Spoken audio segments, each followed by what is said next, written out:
Hey. Michael, Shawn, and the Takeover Legends, where the truth hurts, but also makes you laugh. Baby, tap in. Tap in. Don't never stop if you want to be on top. Yeah. Low waist, fat, baby, tap in. Oh, I'm gonna tap in for sure. Tap in.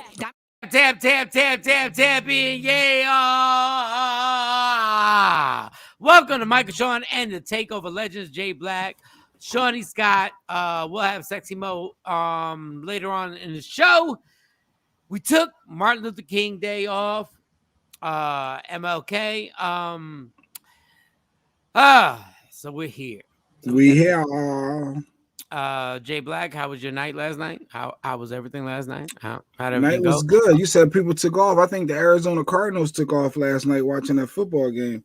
Okay, yeah. that's funny, but get on IG Live when you say that. Come on. Get on IG Live.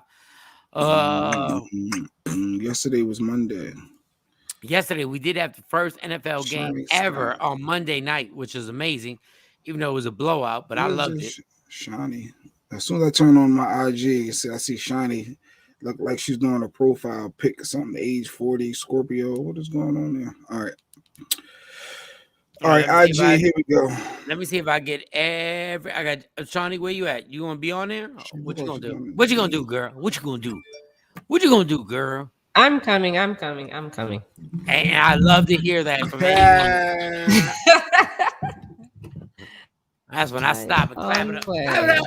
Clap it up for me. Clap it up for me. Clap it up for me. Clap it up for me. Okay. Sexy Mo will be here. We here. Shawn Robinson, shout to you. Good morning, Michael, Shawn, and TOLs. Don't trust.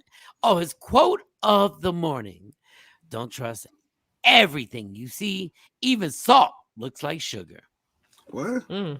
Yeah, I said even what? Salt looks like sugar. I don't even know because I like them both. I like salt and, truth be told, sugar. You got to snap your fingers when he get quotes. No, we're not snapping fingers. No, we're not. But Shawn, we love you. Shawn, we got love for you. I don't know. Don Page said, "Good morning." Woo, woo, woo, woo, woo, woo. All right, so Jay Black, continue with how was your night last night? How would everything go? Oh no, I was just saying that you said we took off for MLK Day. I thought the Arizona Cardinals, Kyler Murray, the rookie QB that showed his inexperience in the playoffs, he looked like he took off because that game was horrible last night. Oh, that's what we talking about. We not talking about the Eagles getting destroyed with Jalen Hurts. You asked me how was my night and my Monday night. How you gonna critique a quarterback? How you gonna critique a quarterback? No, he was shook. He was shook. Jalen Hurts wasn't shook. No, Kyler Murray. Whoa. Did you see the score? I've never seen him that frazzled and that confused. Was your quarterback overreacting to the only person more? He would have just settled down and been the him. only person more frazzled than him. Good morning, Tam Tam. Good morning, only Kathy, person more frazzled than him was your quarterback. Nobody was more frazzled than your quarterback. Jalen Hurts. It hurts to watch you play. It hurts to watch you not throw the ball to Devontae Smith. It hurts. It hurts. I'm not paying you no attention. I know. Arizona Cardinals was horrible, and then the Dallas Cowboys. You gotta talk about them Cowboys too. Whoa! How you throwing stuff to fans? Throwing stuff at their own players. Your Philadelphia Eagles were actually. Your Philadelphia Eagles were embarrassing. They were embarrassing. Every team that lost was embarrassing. No, they weren't. Yes, the Las Vegas Raiders were not embarrassing. They did it to themselves too. No, they were not embarrassing. They had the ball trying to score. No, your Philadelphia Eagles were in. No, the Cowboys are embarrassing. But the Philadelphia Eagles made it. The Philadelphia Eagles actually made it that the NFL looks dumb for allowing an extra team in the playoffs. They every team they added in the playoffs got destroyed. Was the Arizona Cardinals? Yes. They were added? No, they weren't added. The Eagles were added. Who else got beat? But I forget. After that. Oh no! Don't worry about it. Eagles. I'm outside the club. Oh, dog. No, but them Cowgirls, they got beat, and it was good. I had to watch Stephen A. Smith. I had to go watch all the Cowboy fans really be quiet. Cowboys, as much as I hate the Cowboys, they were in the game. By no fault of their own, they were in the game. What do you mean no fault of their own? That don't make what you just said makes no sense. It wasn't because of their gameplay. Dog, your team was out the game in the first quarter.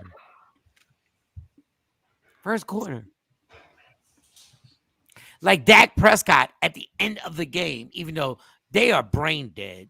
Mike McCarthy, and I said this, there's a sports podcast I said that I do every day. And I said this halfway through the season. Mike McCarthy will ruin the Cowboys season. And he did. But back to the Eagles. Dog. We not talking about the Eagles. Dog, I was talking about the Cowboys. You can't talk about other teams that we're not.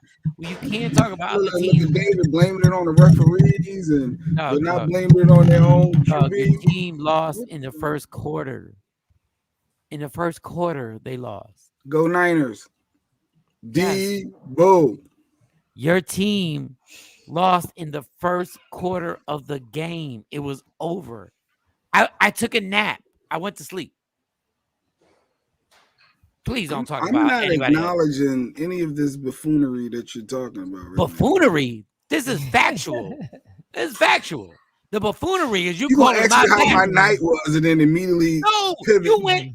I went to the Cardinals because they took off of MLK Day. How you gonna criticize somebody else's house when your house is worse? You said the Cardinals first, and then you said, and let's talk about them Cowboys. You brought the Cowboys up. Cowgirls. Because you have to talk about them the Cowgirls. They're America's team. They're the best. They're number one in all these stats. Hold on. The Cowgirls were literally. I thought they at least was good for one. The Cowgirls were literally in the game. I predicted they would lose the first round of the playoffs, and I got emails to prove that. Your team was out the game in the first quarter. Yeah, the Steelers were bad. Pittsburgh was no. Nobody was worse than the goddamn Eagles. Nobody was worse than the Eagles. It was a lot of teams that nobody was worse than the Eagles. Nobody. Now we're gonna be ranking who lost worse, who had Dog, your game was over. Is a L. Dog, your ratings on TV literally went down 7 minutes into the game. We wasn't throwing stuff at our own players. They weren't throwing stuff at their players. They were. Whoa. Right. No. I'm clearly. I looked at it 3,000 times. 3,000 times. Yes, you got tripped with watch. Jay Black. Watch people. These are their fans throwing it at Rewind. The referees is who they were throwing it at. The referees. The players though. The referees. Stop it, Jay Black. Y'all threw batteries at people. Those are the referees that they. Hold on. Number one. It's not cool to throw anything. The referees were the ones that were throwing it at. Y'all threw batteries and snowballs at Santa Claus. They were throwing it at the referees. Jeanette Rochelle. They were throwing it at the referees. Eagle fans are the worst, dog. Did they fire their coach yet? Did the Cowgirls fire their coach yet? Did you fire the coach yet?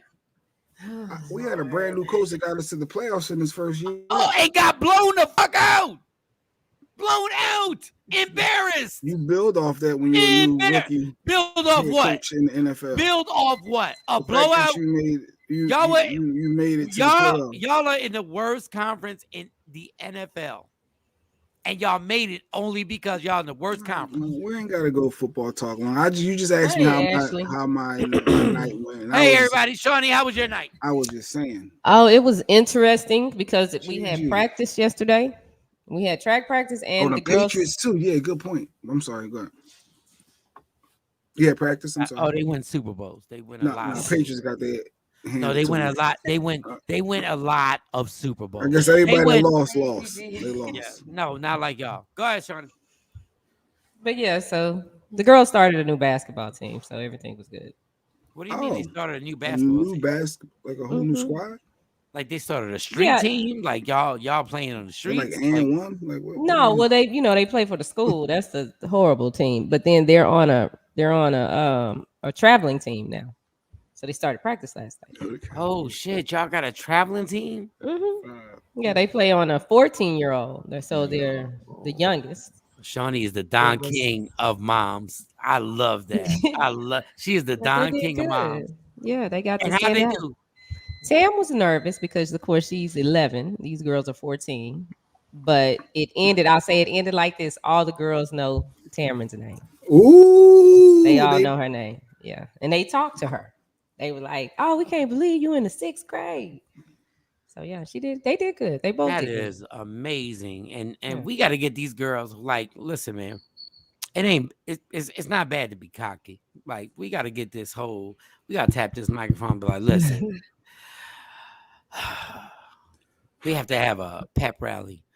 Yeah. And I know you shouldn't say this to your girls. We have the pep rally, be like, fuck these bitches. I'm gangster. Like, we have to have a pep rally with your girls and be like, no. I know, but we gotta be like, listen, I'm in your mouth all the time. Like, Jonesy, what up? Good morning. Like, I need them girls. I need those girls. IG, what up? I need those girls to be gangster because those girls are so athletic and so amazing. It makes no sense. So for you, how was your night last night? What was your night like? Shit, driving them because like when I had called you, when we were at the Walmart, we had just left track practice. I forgot about the basketball practice. So when we got home, as we walking in, I got a text message saying, "Don't forget, we got practice." And practice is all the way at they playing at the field house at Bob Knight Field House or Duncanville Field House, whatever it's called. I was like, man, if I would have known this, we would have just went to Duncanville instead of coming all the way home. You are the Matthew Knowles, Barry Gordy, Joe Jackson of the but in a good way. You ain't beat nobody. Oh wow! That was Mike J. Black trying to change. I'm not. We not changing the subject. Yes, Jonesy. Goodness God, no. Let me tell y'all something. I saw Jonesy somewhere, and then Jonesy will be at a football game, and then she will be at a wrestling match. I was like, wrestling? They do wrestling too? No. You gotta get her. Yo, her sons are so beast mode on the wrestling match. Like, it's amazing to me how much y'all women like really go and y'all go support and start trouble. Like, y'all be like, this is what it is. Yeah. Cute lip gloss popping. Really, Stacy? Mm-hmm. But I'm really proud of Tamron because she had a bad year with the basketball team. Kind of hurt her self-esteem a little. No, it was because of that. Because she's a good player. It was because of that coach. Even at track practice, I was proud of her because she told me, she said, well, I want to focus on throwing. Because originally at the beginning of the season, she was like, well, I want to run. And I had to tell her, well, you can do both. You just got to keep practicing and running because she doesn't have her form there. She has the speed, but her form just ain't there. All right, let me catch everybody up. You had a situation where the basketball coach was not treating your daughters correctly. You had to step to her, talk to her, and now you brought your girls and they're on a different traveling team now, which means you're correct. You're right. Now, shout to Miss Jones and shout to Dexter on here. What up? Where's Dexter? Birthday boy week. Dexter? And Miss Jones been through the same thing on having to fight with coaches and the whole thing. And listen, man, I applaud y'all. Yeah, see, I wasn't at this practice telling the coach how to run the practice. See? I know. You're right. They know how to coach. No, you're right. You all the way right. I just sat there in the stands and talked on the phone. All right. Sexy Mo will be here soon. How was your night? You ain't tell us about your night. Man, I went through this whole thing where I'm just by myself in the apartment. You all right, Jay? I muted my mic, but IG, I can't mute IG. But go ahead. Yeah. I heard you. I cough, but you go ahead. My night was good. It was just boring. It was just boring, just sitting here and watching the games and doing everything like that. I couldn't bet any of the games because I'm in Texas, so I can't bet. And I would literally, and I would tell anybody right now, bet $100 that the Cincinnati Bengals win the Super Bowl. $100 will make you. You're will wild. make. You forgot about that quarterback called Aaron Rodgers and them Green Bay Packers. You think Jay will never? But if you want to say representing the AFC and they're going to beat the Chiefs, you forgot about Patrick Mahomes and. Okay, I'm telling you, if you bet $100, the money that you can make on them making it to the Super Bowl. Oh, making it, not winning it. If they make it, they win it. But if you just put the money up there, there's no team with a better offense in all of football. Joe Burrows. All of football. Jay knows nothing about football. Jay's just an Eagle fan. Joe Burrows right now has the best offense in all of football. He has 2 receivers that caught for over 1,000 yards, and the third receiver caught for 900 yards. You don't want this problem with me. You're an Eagle fan. If you put $100 on the Bengals right now to win the Super Bowl, you could literally win like $20,000. Psychic Mike has spoken, people. The psychic has spoken. Jay is still very upset that his overrated Eagles got sent home because they shouldn't have went to the playoffs. Okay, my night. Your business done made it all the way to Texas. That's what I meant to tell you before we came on. What business? Oh, we'll talk about it afterwards. Oh, damn. All right. Good business. Oh, good business? Okay. Mm-hmm. So I chilled last night, watched football and everything like that. And then I was sitting there scoping everything out. And I wanted to get mad because the Houston Texan coach, David Culley, a black coach, all the black coach got fired. All the black coaches got fired, except one, Mike Tomlinson from the Pittsburgh Steelers, who has never had a losing season in his life in 15 years. So I was pissed. And I was like, you got to be kidding me. The Houston Texan coach who had no quarterback, Deshaun Watson was out on the sidelines, but the Detroit Lions coach, Dan Campbell, Dave won 4 games. Dan Campbell won 3 games. And the NFL was like, oh, my God, but Dan Campbell's team, they fight. They got to fight. But the black head coach won more games. It's racial. It's racial. And hold up. And I was like, this is crazy. In the NFL in 2022, there's one black head coach. Because there's 8 job openings right now. We don't. But go ahead. Can I explain? It just happened. There are more black people. There are more black players in the hockey NHL league. There are 23 black NHL players than there are black coaches in the fucking NFL. He just got fired, Mike. Jay, there's one black head coach. Can you imagine? Listen. Can you imagine in hockey if there was only one white head coach? Can you imagine in hockey if there was only one white head coach? Can you imagine in golf if there was only one white golfer? Your argument is flawed because the position hasn't been filled yet. Once these spots have been filled, before the position was filled, there was only 8 black head coaches in the NFL. In a league that is represented by 70% black.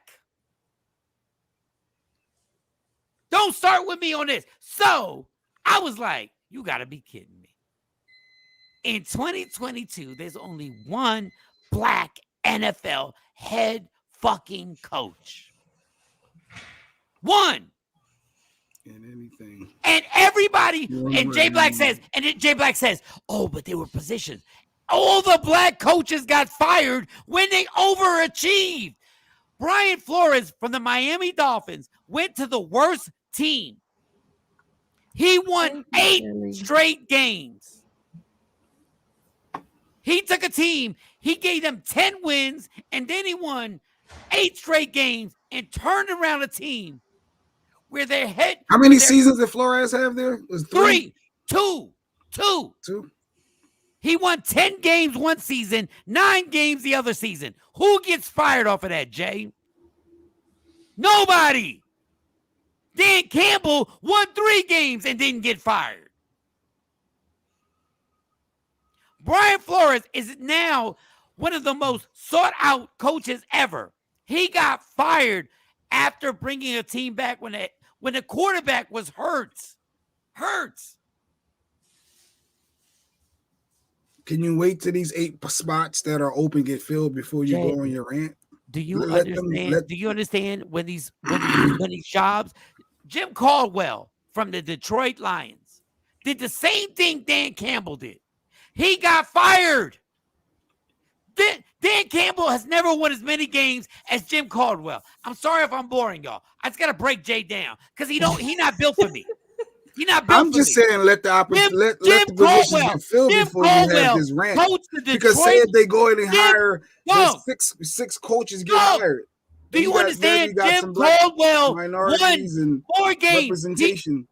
Jim Caldwell tripled Dan Campbell's games, and he got fired.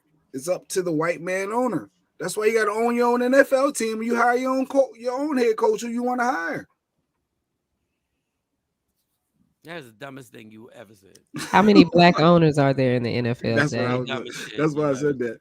Because we need to own more of our teams. Oh, why really? We need to own them? Why can't we? Why can't we? Jay, why can't we own them? Why can't we? Let's talk about that. Why aren't there any black people that own NFL teams? Why Jay-Z don't own the Why? Do you know? Giants? You want to know why, Shawnee? You want to know, Shawnee? Because the white dudes have to actually allow an owner to own our team. So all the white dudes will not allow an owner of any other skin color than them to own a team. And Jay knows this. Yeah. They have to literally come together.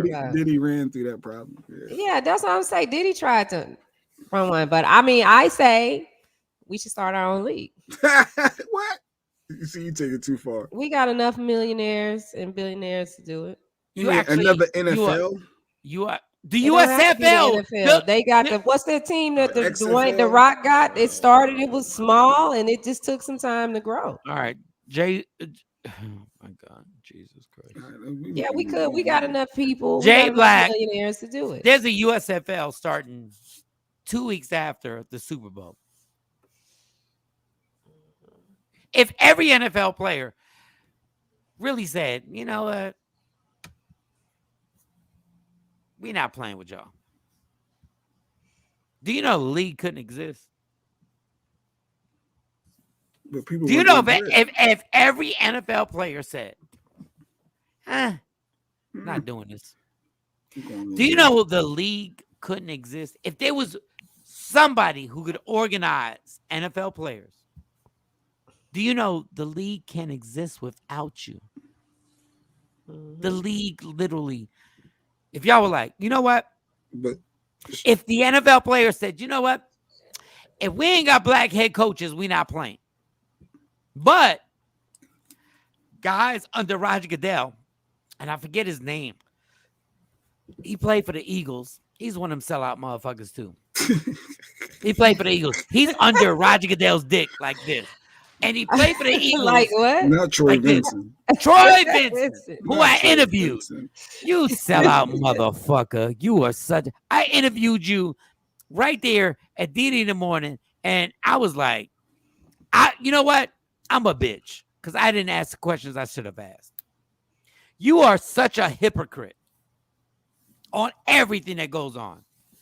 NFL players should have the power to be like, I'm not playing.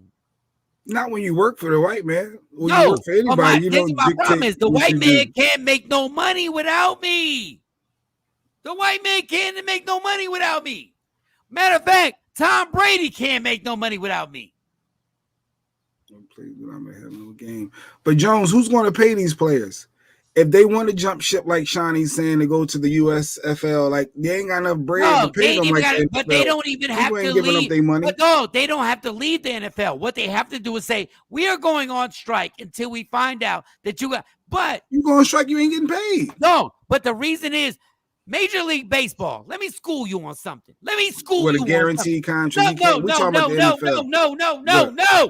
Major League Baseball, before the World Series, said if you don't give me what we want, we're going on strike.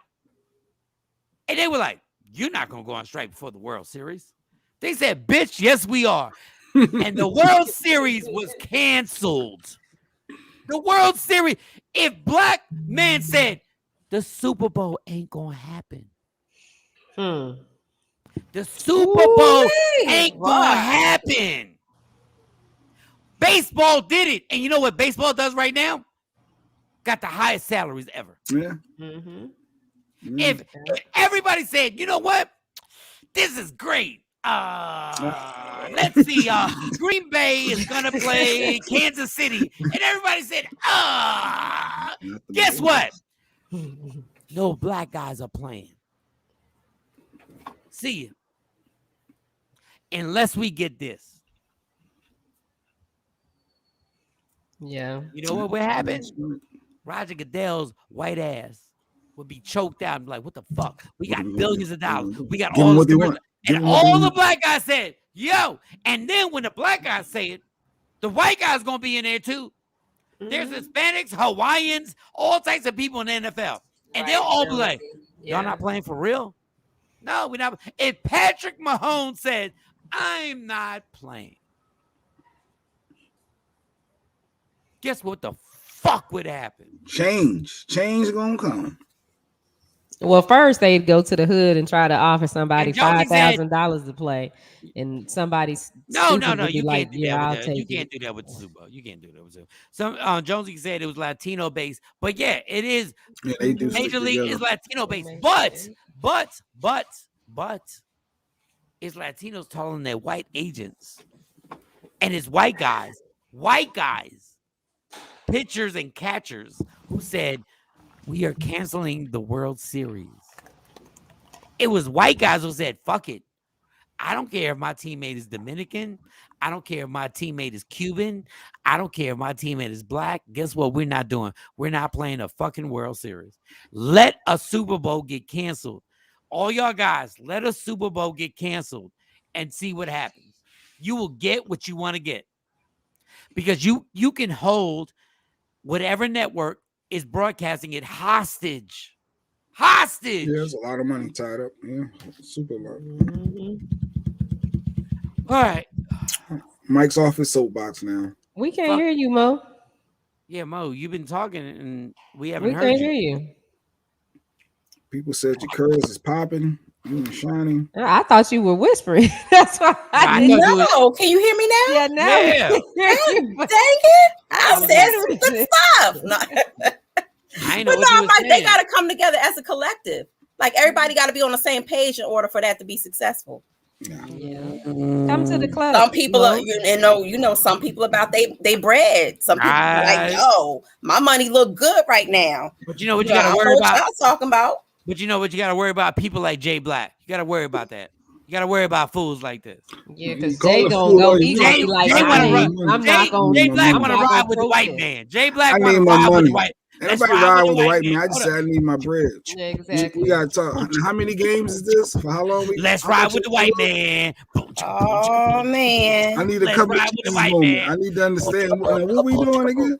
It's time for the percolator. White man. Time for the percolator. White man. They want to ride with that white man. They ain't gonna do it. They'll be like, nah. Oh man. So everybody gonna do this, right? Everybody sitting out? Everybody agreeing? Yeah, are you gonna sit out? Are you gonna sit out though? Hold on. Shout to Martin Luther King. Thank you, Martin Luther King. Thank you so much. Jay Black would not have been down for the cause. He would not have been down with a goddamn cause. Jay Black was like, I gotta work. No, I gotta work. Y'all doing what? What happened was, what the fuck is Selma? Is that a cigarette? What are y'all talking about? No, I gotta work. They got dogs. I don't want to get bit by no dog. I own 3 dogs. Like, I wouldn't want to. I own 3 dogs. It's time for the percolator. And we got the walk. What? Well, you know, I got this bad, I got this bad knee. My shoulder, this rotator, surgery. Just right now. Hold on. Y'all want to go to Washington? But I only got 2 more sick days. There's no way I can make it. I mean, you have a dream, but I have no sick days. You may have a dream, but I have no sick days. Lady Q got the bacon on for me. I mean, she got bacon. I smell bacon right now. That's I do.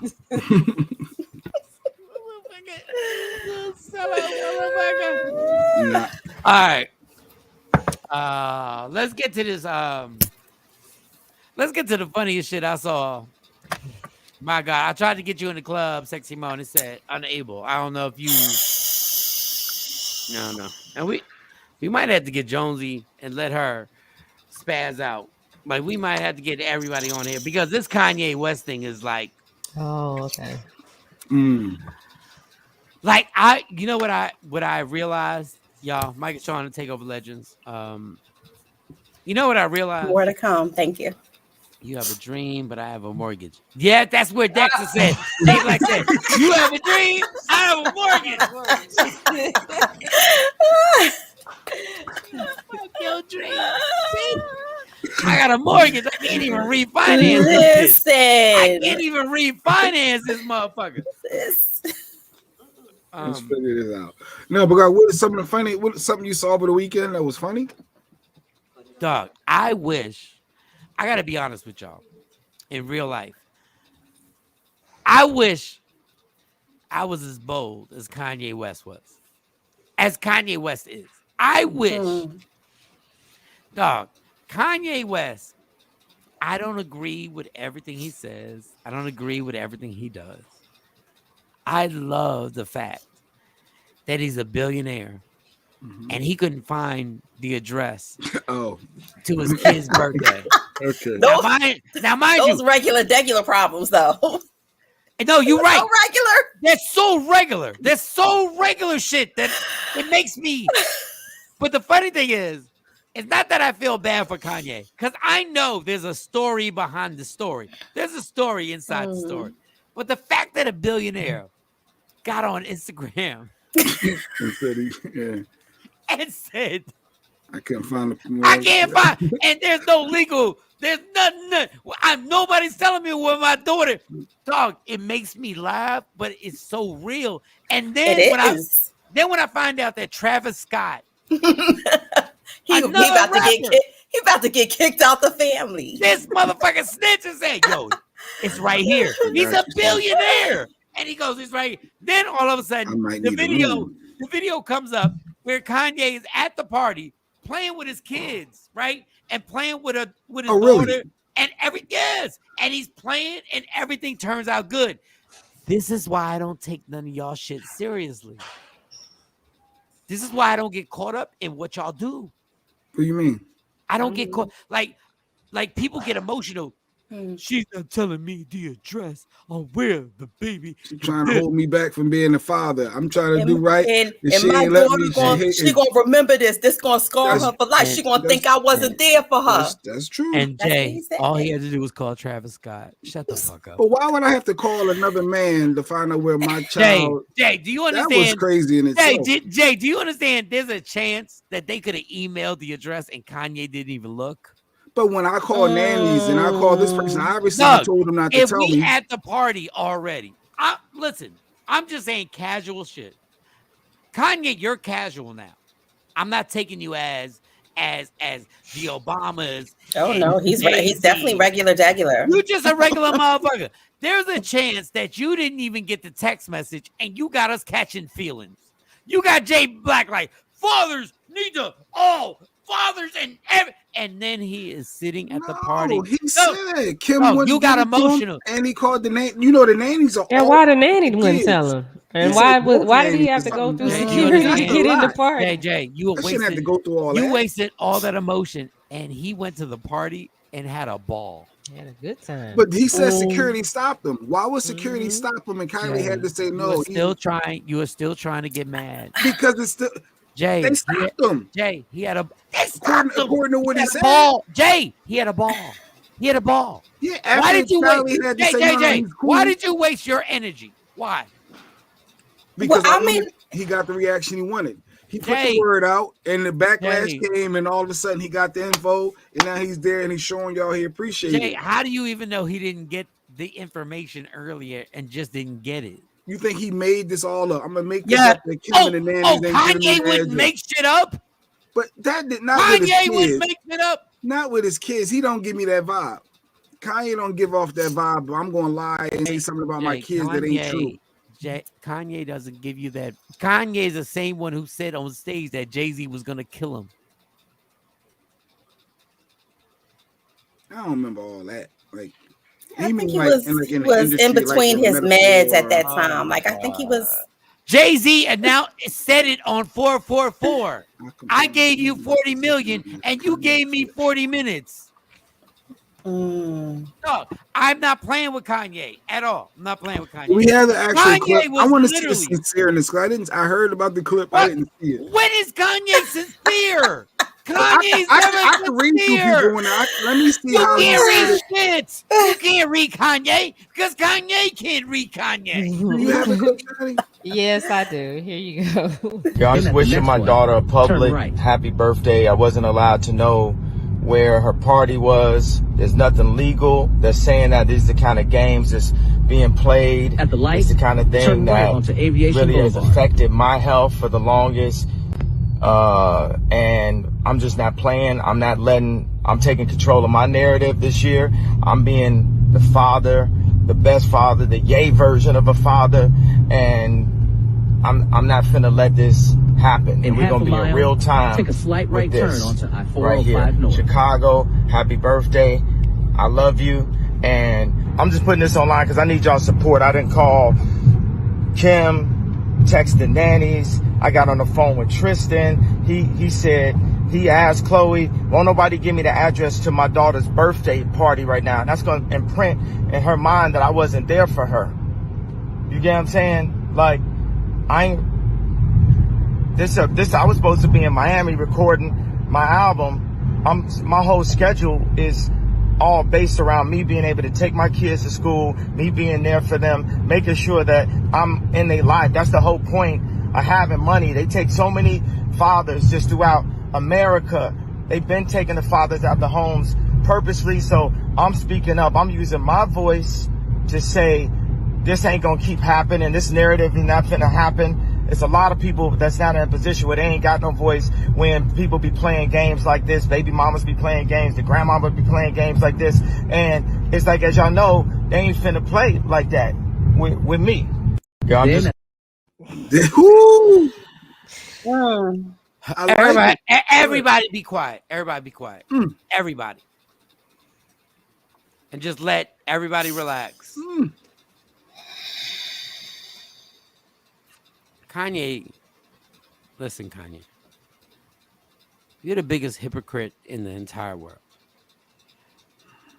If you worried about your kids and you worried about all this, your outbursts that have gone on that they're going to see on YouTube forever and ever. Like, you can't have it both ways, homie. Like, I get it. The lie that you said, everybody, you don't know where the birthday party is at. You went to the birthday party. And you had to retract all this afterwards. Because everybody was like, okay, here's the address. And you got pictures playing with your beautiful daughter. And you had a great time. And then afterwards, you get back in your dysfunctional brain and go like, it was such a good time. We had such a great time. This is why I don't fuck with you until you get help. They let you went to the party and everybody's looking at you like, no, dog. He made this whole thing up. He has a whole nother video of having a great time with his daughter because nobody was stopping you. So that can be true that he called Tristan and Chris. I don't know. Let me ask Chloe. And Chloe, now, he made all this up? Like, could that have happened? Yes. Wouldn't Tristan have come out and say, dog, you ain't talk to me. We ain't speak. Dude. I believe he did try to talk to the nanny. I believe Tristan did curve him. I believe it. Dog, because Kanye's not stable ever. Wait, do you believe it or not? You say now it's because Dude, Kanye West, went there. I'm team Ye on this. I believe Jay Black. Kanye West is killing everybody. I can't find the address. Then somebody sends him the address. Yeah, after I went through somebody's baby dad. Or are they married? Travis and Kanye? No, Travis is just the baby I shouldn't dad. have to go through all of those steps to get the address. I should go to the PM. Okay. I should be able to go right to the baby mom or whoever, ex-wife, current wife. Are you really gonna be? Go through I gotta call Tristan. I'm calling my homies from through the people. I'm calling Corey. I'm trying to hit up everybody in the family. You finagling. That's a bit much, Mike. Who is the most unstable person in this situation, Jay? Who's the most unstable person? What do you mean? You going off assumptions? Who is the most? No. He has probably never been unstable. Mo. Who's the most unstable person in this situation? Oh, Kanye for sure. Johnny, who's the most unstable person in this situation? Kanye. Off of perception, but go ahead. No, it's mental health. He has mental health issues. All jokes aside, we don't know about everybody within that clique. But I'm just saying he shouldn't have to go through all that, and I can feel his pain related with people playing games. Just give me the address. Shut the fuck up with feel his pain. He's a manipulator from in the highest level. He has mental illness, and he's a fucking manipulator on the highest level. This man went from being in a car, calling everybody wrong, to going to the party and saying it was fabulous, to getting in his car afterwards and be like, oh my God, I just want to say I'm sorry. Everything was all good. That's what happened in the 3 stages. And you don't see the progression of how that could be, because once you get to the party, you're happy that you had a nobody was holding the address. You want to make sure that this don't happen again. Hey, nobody was holding the address from him. They were, obviously. How is it? So you believe Kanye? I believe that I believe that they were hesitant on giving that man the address. Do you believe Kanye? Okay, so do you believe Kanye on his apology? Well, here's the apology. Here's the apology. Oh, wait a minute. My bad. Okay, wait a minute. It'll take time just like Kanye. It'll take time just like Kanye. It'll take time just like him to come to his senses because he's not on his medication. So this is what he does. When a person is not on their medication, this is what happens. Jay Black, I think that because it's such a regular problem, I think that you are trying to rationalize that this could actually happen to Kanye. And in all reality, he does have a clinical diagnosis. So yes, he is listen, I'm talking about his behavior where he went from one extreme to I'm fine to an apology. Because Jay, they could have gave him they could have given him the info and he will get on the phone and be like, do you understand why he's talking? The GPS is leading him somewhere. Yeah, we heard that. Yeah, I heard that. We don't even know. So you think he's going to the party? Is taking him to the party. Did he just put in Calabasas? Yes. And just roaming aimlessly? He has, dog. He can track everybody's phone. Come on, Adrian. I mean, I think it's possible. It's possible that she could have, not given him the address. So I don't think that it's impossible just because it's Kanye West. It could have happened, and Travis could have been like, "Man, here to." Right. I didn't realize it was a double party. So it was Stormy's party and Chicago's party. So I could see why, it makes sense. Travis would know, but I mean, and would it be shocked if Kanye was like, "I'm going to throw her my own party"?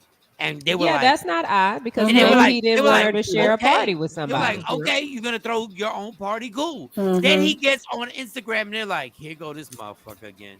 All right, just come. You agreed. You were gonna have a separate party. I am. Wait a minute, put Lady Q's comment back up there. He asked for the info while everybody was in the middle of the damn party. His ass wasn't supposed to be there, and he needs to stop acting like folks supposed to jump for him. Exactly. The only thing he did say, he said he was supposed to be recording an album, so I guess he wasn't supposed to be. I am not. I don't even know why you're wasting your breath defending Kanye. Because I'm just defending the notion of people playing games and it's not the notion. You be a part of your child's life if you want to be a part of their child's life. Okay, well, this is not that. Address and this and that. Kanye's a billionaire. No, I'm not fucking with Kanye. No, I'm not wasting my breath on Kanye no more. No more. If he's right. So you don't think Travis Scott really gave it to him, the address? No, I do. I do, because I think Travis Scott was like, Kanye was like, dog, I'm going to produce your album. Send me those. And Travis was like, you're going to need me before I need you. No, but do you think that Kylie really did have to tell security to stand down? I would have security beat the fuck out of Kanye's weird ass.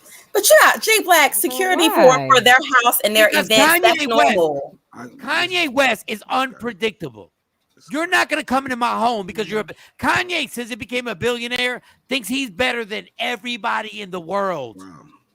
I think, well, before he became a billionaire, he was like that. No, he's not. But I mean, Kim married. She was married to him and they have kids. So if it's that big of an issue that she doesn't want him in situations like that, then she needs to legally, she does need to get that in paper. If he's that dangerous to the kids where he can't come to what I'm saying is Kanye believes he can be anywhere at any time. He bought a house across the street from Kim Kardashian. He loves his kids. I believe he really does. The fuck out of here. That's some paranoia, egotistical shit. You can buy a house close. You're not gonna buy a house across the street.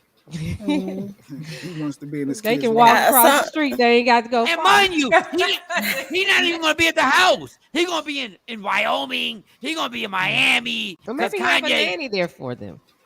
Kanye's full of shit, dog. Whatever. Kanye's full of shit. Kanye's full of shit.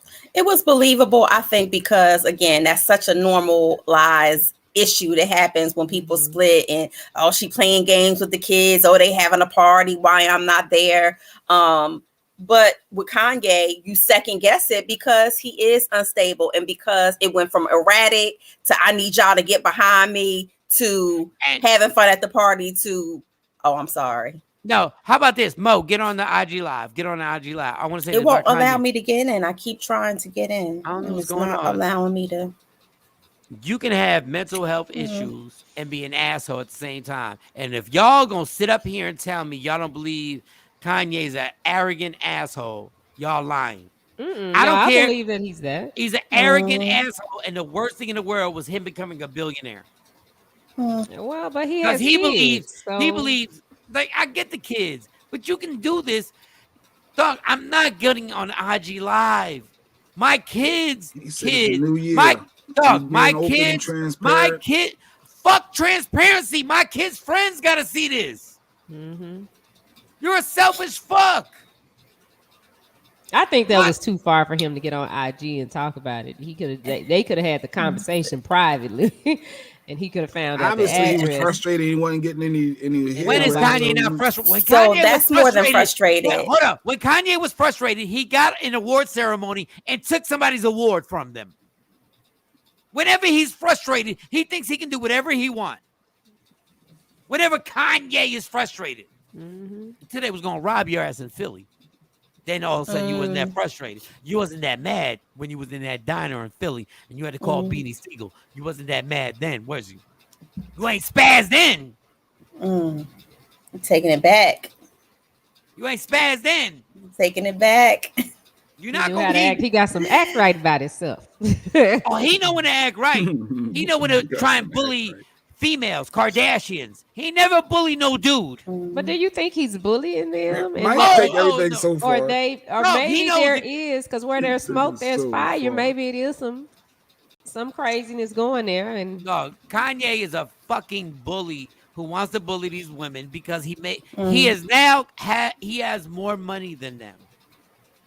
He has more money and power than them. That's why he can go on IG Live and abuse his power. He's a bitch because you're not doing this to other men. You're not doing this to other men. Well, he did it to Jay-Z. No, he did not. He said, Jay-Z, please don't send your shooters. Please don't send your shooters to kill me. They didn't think that was bullying him to get up on stage and do that? No, because he was scared to death that Jay-Z was going to do something. He was like, please don't send your shooters. I'm just stuck that Mike doesn't believe that this could happen, that baby moms play games and keep stuff like that away from that. I understand what you're saying. Kanye is full of shit. The normal dude, I get it. I understand it. But stop trying to connect with Kanye's struggle. Kanye's just an ass, yo. I mean, coupled with the fact that, again, after his mom passed, he had a psychotic break. I mean, that's definitely evident. It was the onset of his bipolarism, and whatever other, I don't treat him, but whatever other mental health issues that he has, definitely that was like a stamping point that it shifted. He was always arrogant and had that, the confidence before that happened. But I think that, coupled with his mental illness, has sent him over the edge. Watch it get worse. Watch. Yeah, because it normally does. I mean, what's today's date? Today's date? Today's the 18th. January the 18th. Okay, I want everybody to remember this. Watch it get worse. Yeah. And he'll be able to do whatever he wants because he's filthy rich. Watch. But they got their own bread. They filthy rich. Yeah, they rich too. No, but they know that Kanye is willing to do obnoxious shit that nobody else will do. Everybody else has got common sense, and Kanye literally put on blast this situation. Well, I'm team Travis Scott now. I like Travis Scott. I'm about to go. His baby mama and the grandma. You know what? You know what that means? You know what that means? He could have called Travis Scott and said, "Travis Scott, where's the address?" And Travis Scott would have been like, "Yo, we here." But he decided to go on social media to put the whole shit on blast. He did eventually. So you do understand. No, but he could have called Travis first, since it's Stormy and her party. And once I call you, once you call your baby mom, once you call the nannies, you're not getting anywhere. You calling Tristan because he's he right didn't have to call Tristan. Tristan's baby wasn't having a party. It was Travis Scott's baby and his baby. He should have called Travis first. And Jay, if you call me in the middle of gay party, I ain't answering for your ass because I'm busy in the middle of the party. You know it's the baby dad, and you know he's trying to get there. Well, then he should have called Tristan first because it was Tristan's baby and his baby's party. Why you calling? I mean, it was Travis' baby and his baby's party. Kanye, why are you calling Tristan? Kanye could have Tristan literally was told Tristan even there. Kanye could have literally told them I wasn't coming to the party, and Tristan then he changed. No smoke anyway. He hold on. Kanye could have literally told them, "I'm not coming to the party," and changed his mind in the morning and started this whole shit. He literally could have said, "I'm not coming." And he has that right if he's not going to make it to now I want to go, and he should be. He doesn't have a right to do whatever he wants, Jay. You don't have a right. ADQ gonna get into. If you ain't invited somewhere, you shouldn't be going. And I'm like, well, that's her getting into a debate over that. Like, what do you mean? This is my child. I'm always invited wherever my kid is at. Jay Black. No, Jay Black. No, you're not. Either way, like I said, me and her got into all that, and not without a discussion first. You cannot just pop up at things that your child mother or your wife, ex-wife, or whatever has planned without some type of conversation about it. You can't just pop up and say, "Well, because my child there, I'm gonna be there." What? Family? Oh, y'all going on family vacation? Y'all going skiing? Oh, what's the address? What? No. I don't have no problem with none of that. No, honey, we got to have a conversation. But it's out of respect. It's out of respect. I'd be like, go ahead, Shawn. Go ahead. I'd be like, here your keys.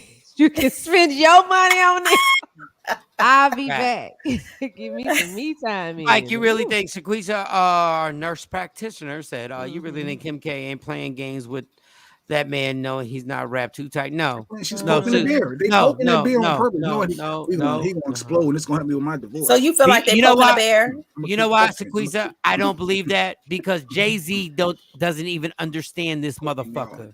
Jay-Z even said in 444, I gave you 40 million and you gave me 40 minutes on stage.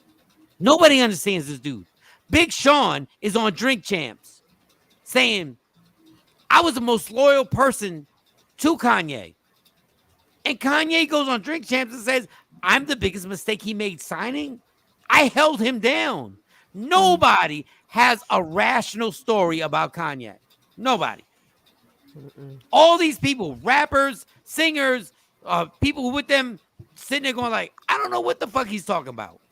Well, he's doing something right? First black billionaire, like first of all, don't whatever. That's financial. That has nothing to do with his mental stability. You gotta have some intelligence to be able to build an empire. So mental illness has nothing to do with intelligence. I'm just saying they poking the bear on purpose. They know they're gonna get a reaction. Gonna help. He's the one poking everybody else. Nobody's poked him. He's the one who went on TMZ and said slavery is a choice. Nobody's been poking Kanye. Kanye's the dude you stay away from. It sounds like somebody got a typewriter in the background. It does sound like somebody has like a heater or a fan or something running. Yeah. Oh, that's you. All right. Yeah, that's yeah, you see me. No, it's fine. No, we already knew. I knew who was at the door. It's fine. It's fine. It's fine. It's fine. It's fine. It's always Mo. Mo is fine.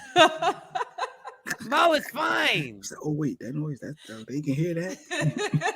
Why can't I get Mo on? My feet are cold, so yes, my feet are cold. Got a heater just on her feet. I got something on my feet. It's an infrared, little small infrared heater on my feet because I left my.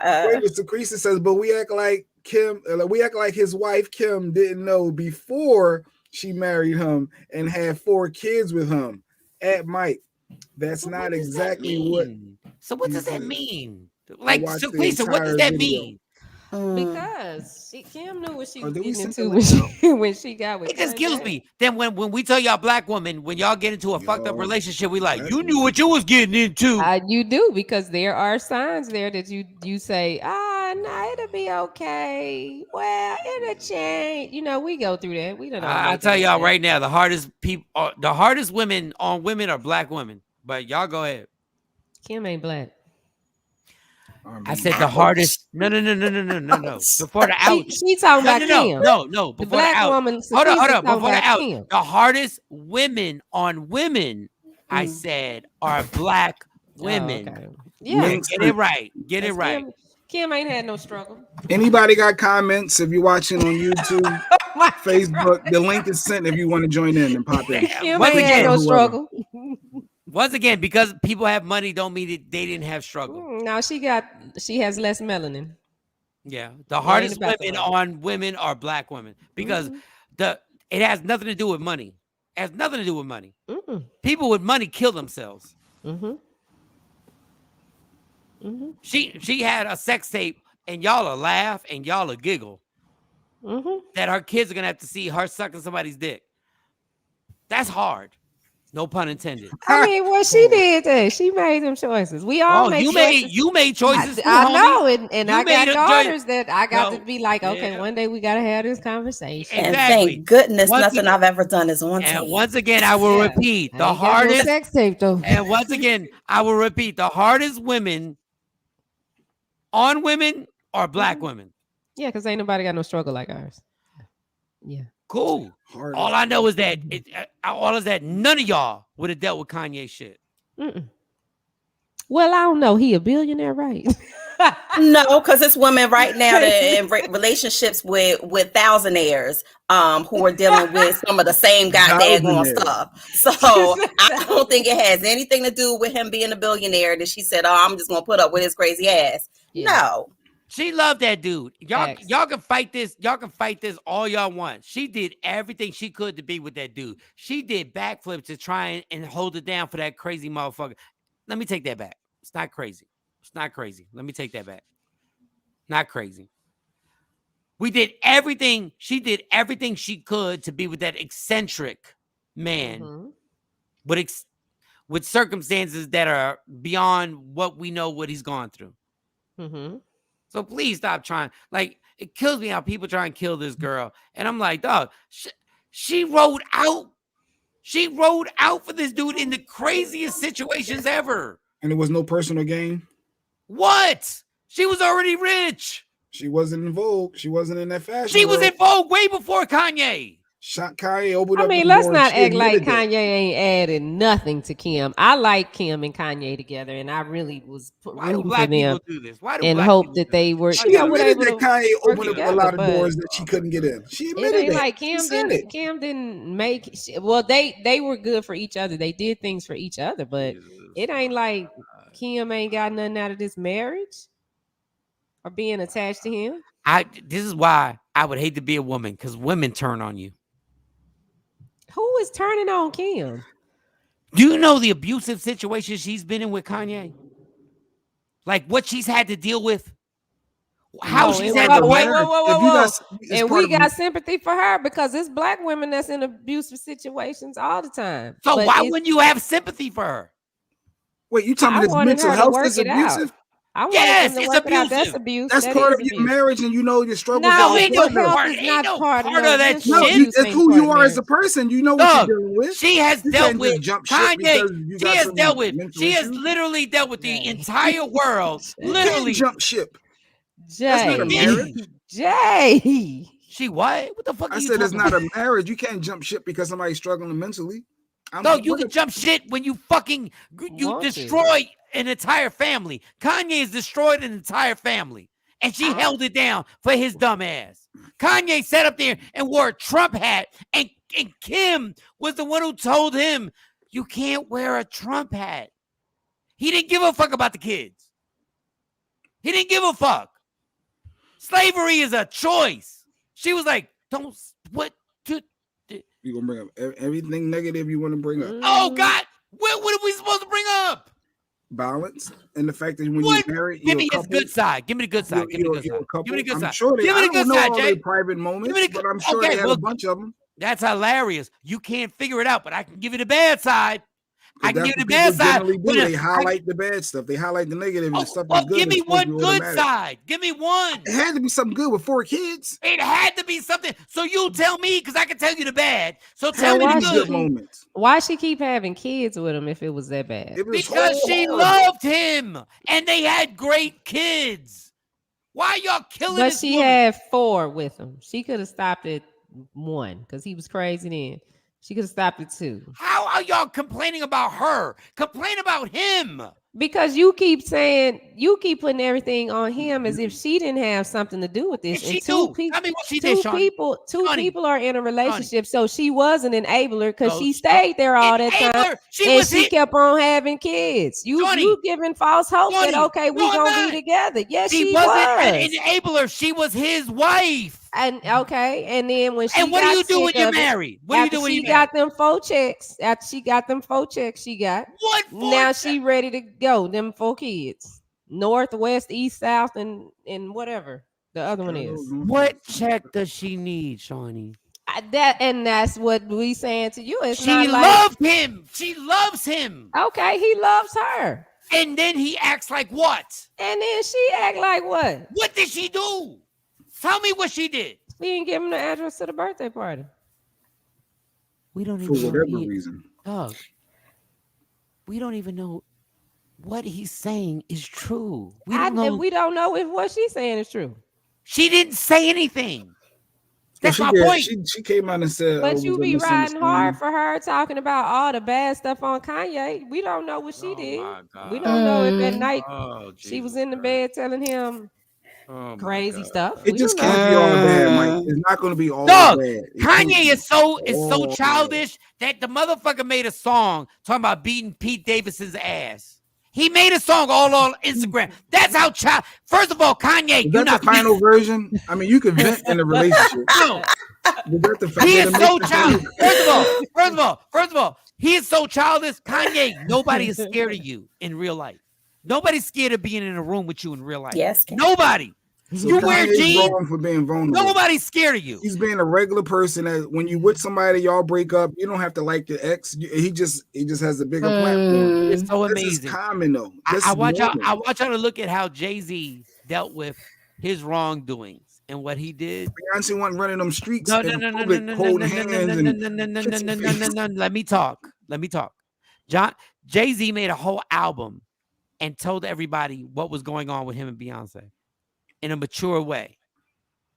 To each his own. The man asked for forgiveness and said what I did was wrong. Kanye is a clown. No, he's a clown. Jay-Z a clown too, but okay. How is Jay-Z a clown now? Why is Jay a clown now? We ain't need to know all that. They didn't have to capitalize off of what went on in their relationship. Apologized. He could apologize at the house. Yes, and he apologized in public. It made it right. I mean, he just finessed it better than what Kanye is doing. He just finessed it. That's all. What are you talking about? His emotions on his sleeve, obviously. It's the same thing. He apologized to his wife and admitted to what he did was wrong. How is that finessing it? Yeah, that's their private stuff. We don't need to know all that. Just like with Kanye, we don't need to know all this that's going on. That's stuff they need to handle. I need a black and mild break. Black women are the hardest. Let me tell you about black women. They're the worst. We can't change our minds. We can't be opinionated. We can't do none of that. Let me tell you about black men. I feel bad for you. Jay-Z apologized, and Shawny was like, "You shouldn't have just said that in public. You should have kept that." He cheated in public, and he apologized in public. No, it wasn't public because I didn't see it. No, I heard about it through gossip things and whatnot, but it wasn't public. You ain't see Solange beat his ass in the elevator. I don't know what that's about them cheating. I don't know what they got. Maybe they had a bed. You being Jay Black right now. You being Jay Black. We don't know. We all know what it was. We all know what that was. Those are all triggers. We all know what that was. You see Sequeeza's comment, Mike? Does she have any proof facts here? She's saying that she's sure seeing random dudes basically come out there in them streets getting smashed out. But does that play an part mentally for somebody? Well, for somebody that could be a trigger for somebody who has mental health issues. That could definitely be a trigger for him. Mike, is that not a trigger? No. Especially if you are a narcissist. Wife is getting smashed in the you are a controlling person, that would be a trigger. Listen, dog, we're done. Let me tell you something about mental health. When we're done, we're done. It doesn't matter if you have mental problems. He's not done, though. He doesn't want it to be done. That's his problem. Yes, but it's certainly exasperating. I'm fighting for my wife. Look, we're done. She told him we're done. She told him we're done. We're done. It's over. You can say it. I'm sure she's probably said it before, and they made through, and they made up. That's your bad that you didn't listen. That's your bad you did not listen. But it worked before. You told me before it was over. I don't give a fuck what worked before. She's over you. She's Jay Black. He's left. Jay Black. He left. Jay Black. She left. Jay Black. She left. Jay Black. She's gone. Jay Black. It's over. It's over. It's over. It's over. The woman said it's done. The future predictions. Jay, it's over. What the fuck is wrong with you? It's done. He's still fighting for his wife. I don't care. It's over. Mike, didn't you say it was over? If you're Kim, you said it was over before, Mike. Over. You said that before, right? And I got you back. Hold on, Jay. When my ex-wife told me 17 times it was over, right? And I was like, the 18th time when she said it, she said, it's over. And I said, nah. She said, no, motherfucker, it's over. And guess what happened? It was over. Then did she take you back and y'all had 2 more kids? No. Did you have a public relationship? Like, it's Dude, different. I don't care if we had. If there's a little hope to fight for your marriage, you are a male. Fighting for it. And this dude you are the most male publicly, chauvinistic dude in the history. That mentally can fracture. I don't care about that. Jay, you are so a male chauvinistic. You really think your feelings override everything. Nobody gives a fuck what you feel. If she says it's over, it's over. Mike, but your past said it's over before, and it your wasn't. Your past doesn't matter. It does. Because I knew I got a chance. I could have ate peanut butter. I could have ate peanut butter in my past, and now I don't want peanut butter. I don't. But I know you like peanut butter, so I'm still going to try to bring it to you because I knew before you liked it. Oh my God! So you saying you don't want it now? My point is, it ain't over till it's over. And this dude smashing publicly. You see, Jay Black. Jay Black is the stalker dude. Jay Black is the guy that you need a restraining order on. Jay Black is the guy that you got to call a lawyer. Jay Black is the guy that you literally have to call a lawyer. Jay Black is like, you liked me in 78. You liked me in 98. You like me. You said you liked it in the butt. And you still don't like it in the butt. Jay Black, Jay Black said you said you like me. You said you don't like me no more. You don't like me no more. It's different when you Jay, marry. it's over as an adult. Different. When a person tells you it's over as an adult, it's this ain't no means no. You ain't going with the no. She's done. This is bigger She's than that. Done. So Lady Q says Kim tried to stick it out with Kanye, but he won't get the help he clearly needs. How he care about being present for his kids, but moved across the country without them. I'm the most broken-minded. But you know what? Yeah, he did that in a Jay Black in the Guinness Book of World Records for the most broken-minded man in America. Because you're fighting for your marriage, Dave. Hey, if the other person wants out, let me tell you, OJ. Let me talk to you, OJ. Kim said she wanted out before. How are you missing this point? OJ, you can say you want out. Did you call me OJ? Yes, OJ. OJ. OJ. You can say you want out. OJ. You can say you want out, right? And a woman can forgive you and be like, all right, let's try it again. Then she finds out it didn't work. Then she falls again. And it fucks up. Come on, please, let me do it. Let me please help. Let me make it. Some and then women want you to try harder. They say that just for you. Hey, but when a human being says they don't want to be a part of it anymore. What is wrong with you, Jay? What is wrong with you? When a I don't care if it's marriage. I can try to fight for my marriage. But if she doesn't want it, she has the right to say I'm done. So why get pregnant again and have more kids and take me back? You said this before, Mike. Hey, ladies, if you get pregnant that's their relationship. Hold on, ladies, if you get pregnant by your husband, you can never leave. You can never leave. This was the history of their past. Hey, ladies, if you get pregnant by your, is that what you're saying, Jay Black? If you get pregnant, hey, answer one question. If you get pregnant by your husband, you can never leave, right? And you decide to keep them, that's up to you. Jay Black. What I'm saying is, answer the question. What I'm saying is, if you're done with me, you're not going pregnant. Answer the fucking question. If a woman, kids later. If a woman has 4 kids and she decides she does not want to be with him anymore, she can't leave, huh, OJ? I'm fighting for my marriage. If I'm can she leave? Can she leave, OJ? My wife. OJ, can she leave? Can she leave? My wife, I'm fighting for her. And I know I got her back by doing this before. Can she leave? So just because you did it before does not mean it's no. Can she leave? Anybody can leave. You're asking me? Will you leave her? Anybody can also fight and if she wants to leave, will you leave her alone? If I want her back, I'm going to try to get her back. OJ. It's levels to leave me the hell alone.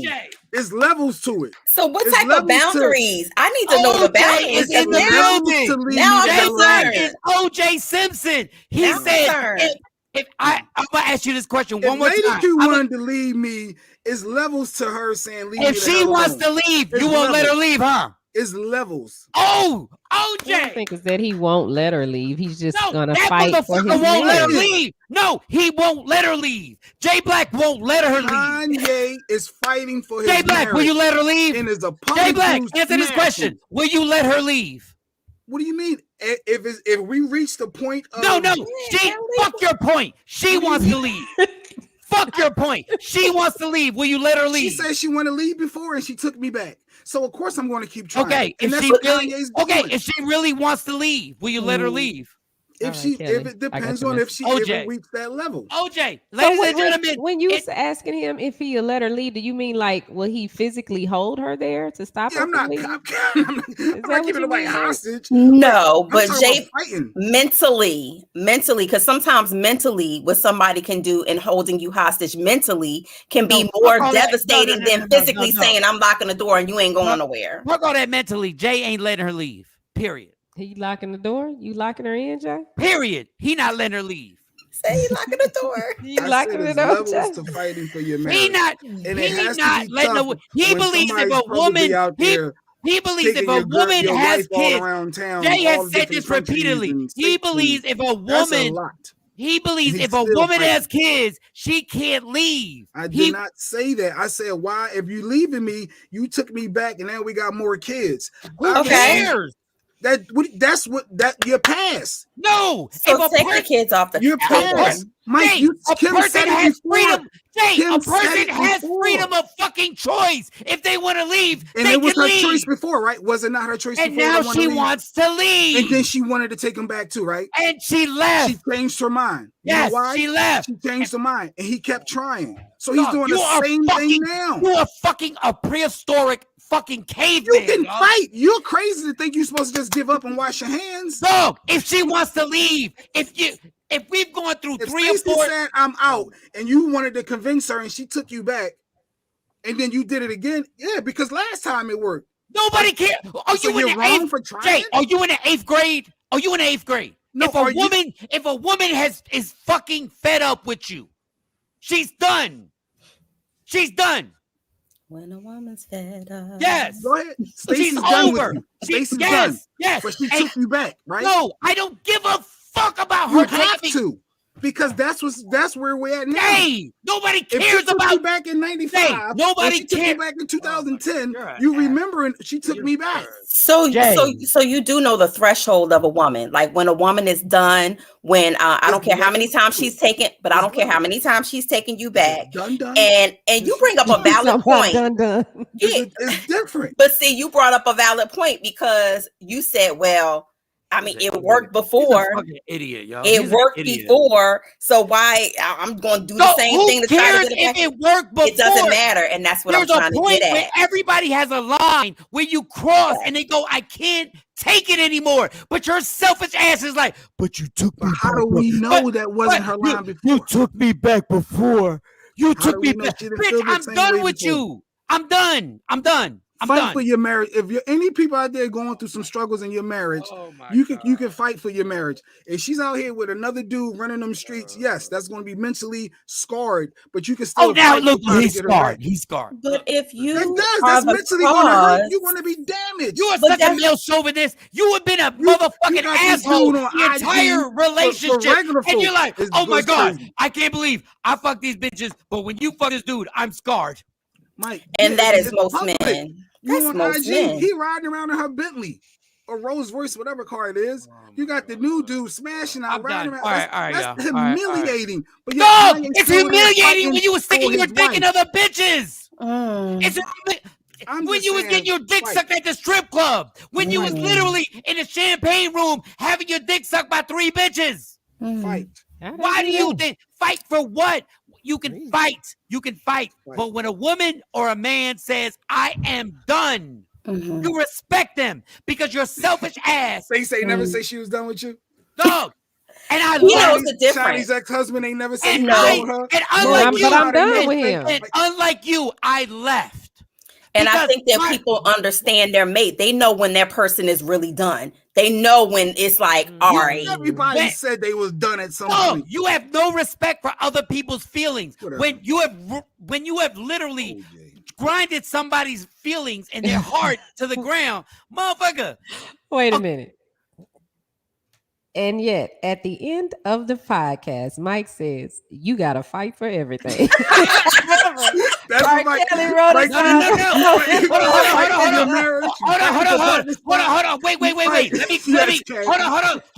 me clear that up. No. Let's be all funny because I'll get now intellectual. Thank you, Kathy. I said you got to fight for your happiness. Right. Hold on. Everybody settle down. You got to fight for your happiness. And your happiness can't be conquering somebody else and making them sad because that makes you happy. Because she's done with you. You're not built for me. She's done with you. And when a woman is done, your arrogant ass says, we gonna fight for the relationship. Motherfucker, you wasn't thinking about that when you was running the streets getting your dick sucked. So now and I realize that you're the most important thing she's to me. Done. Now I make sure this ain't gonna happen again. It's or too whatever late. the issue is. Let's go to therapy. Let's try to have you don't just give up. Look at it. Let's go to therapy. Yeah, we want to go. Hold on. It's so funny. Jay Black wants to go to therapy for the couple, but not for himself.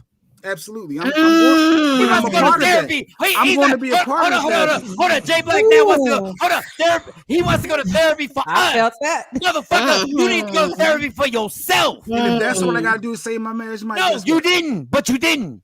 But now I know that that's a problem. And I can potentially lose my wife and my 4 kids. So how about you be proactive? To do whatever he has to do. I won, Jay. I won.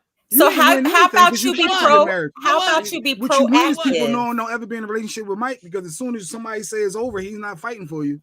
But Jay Black, how about you be proactive and go to therapy? How about you go to therapy before dating you get done? No facts behind it. Corny homeboy. Corny OJ. Corny. You didn't win with that. The kids, the in-house, the kids not having the mother and father in the home, Mike giving all that up. He like, I'm out because you said it's over. I'm not fighting for this. Corny. Call it what you want. Corny. I say real. No. So let me ask you something. Whoa. What I say is that you're a selfish prick who, when you decide that everything that you fucked up on, that's when you want to go to therapy. When you fucked up everything, that's when you decide a woman should actually kneel down and be like, take me back. You've always, you know how corny it sounds to say, you've always taken me back. Why won't you take me back again? Your turn, Mo. Go ahead. And to your point, Michael, Shawn, a lot of men do that. A lot of men say, well, she took me back before. Like, what's the difference? I did that Boundaries matter is in your background, Jay Black. So when you say that you will continue to pursue, even though your wife or whatever has said that she is done, when you say levels, what do you mean by that? Like, where does the boundary come in where you respect her decision? You don't know an argument. You don't know a disagreement when there's levels to when a relationship is over.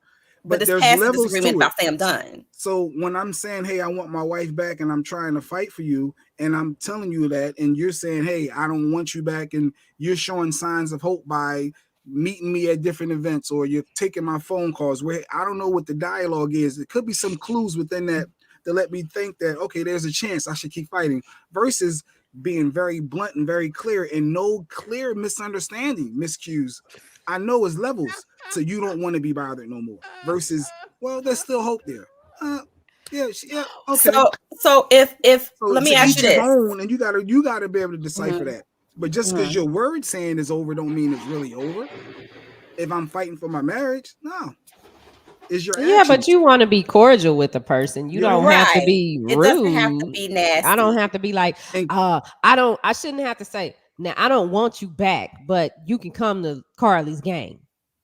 I shouldn't have to say it like that. And that's not healthy co-parenting either. Yeah, it's overdue. We good. But hey, your kids got this game. It's at such and such time, in such and such place. Come through. You still got to talk cordially for the kids. I mean, there's other more important entities that you still have to interact with each other. But that does not mean that I'm sending you a mixed signal that it might can work again because I'm cordial to you. It is mixed signals, but a lady keeps saying he should have thought about that before she was done. And I'm sure when she took him back before, that conversation was there and she took him back, right? Did she not take him back before? And then but Jay, you're not gonna keep on doing. We're not gonna keep on doing the same thing, and I got to keep saying the same thing to you. So the 5th, 6th, 7th, 8th time, okay, look, dude, this just ain't working. So I think we just need to go our separate ways. But you said 5th, 6th, 7th, 8th. How do I know when we at that end? Because I'm telling you, listen, dude, listen, it ain't gonna work. It's not. You want to do what you want to do. You said that one time. I want to do what I want to do. You said that twice. So we just need to go on and dissolve. So the moral of the story is that nobody can give you taking me back. But moral of the story, nobody can give you additional time, Jay Black. I don't want you. So leave me alone. You do want me if you took me back 7 other times. I don't. You took me back. You said listen. That was then. Taking me back. This is now. So I don't want today. I don't want you. Today I need to see the difference. He don't want you no more. She don't want you no more. She said that 5 other times. No. She really does 5 other times, right? I don't want you. I don't want you. I don't want you. I don't want you. I don't want you. But you took me back. You took me back. I'm not gonna take you back. Kim Kardashian doesn't want Kim Kardashian doesn't want Kanye anymore. It's over. It's over. When a woman decides it's over, you can shit.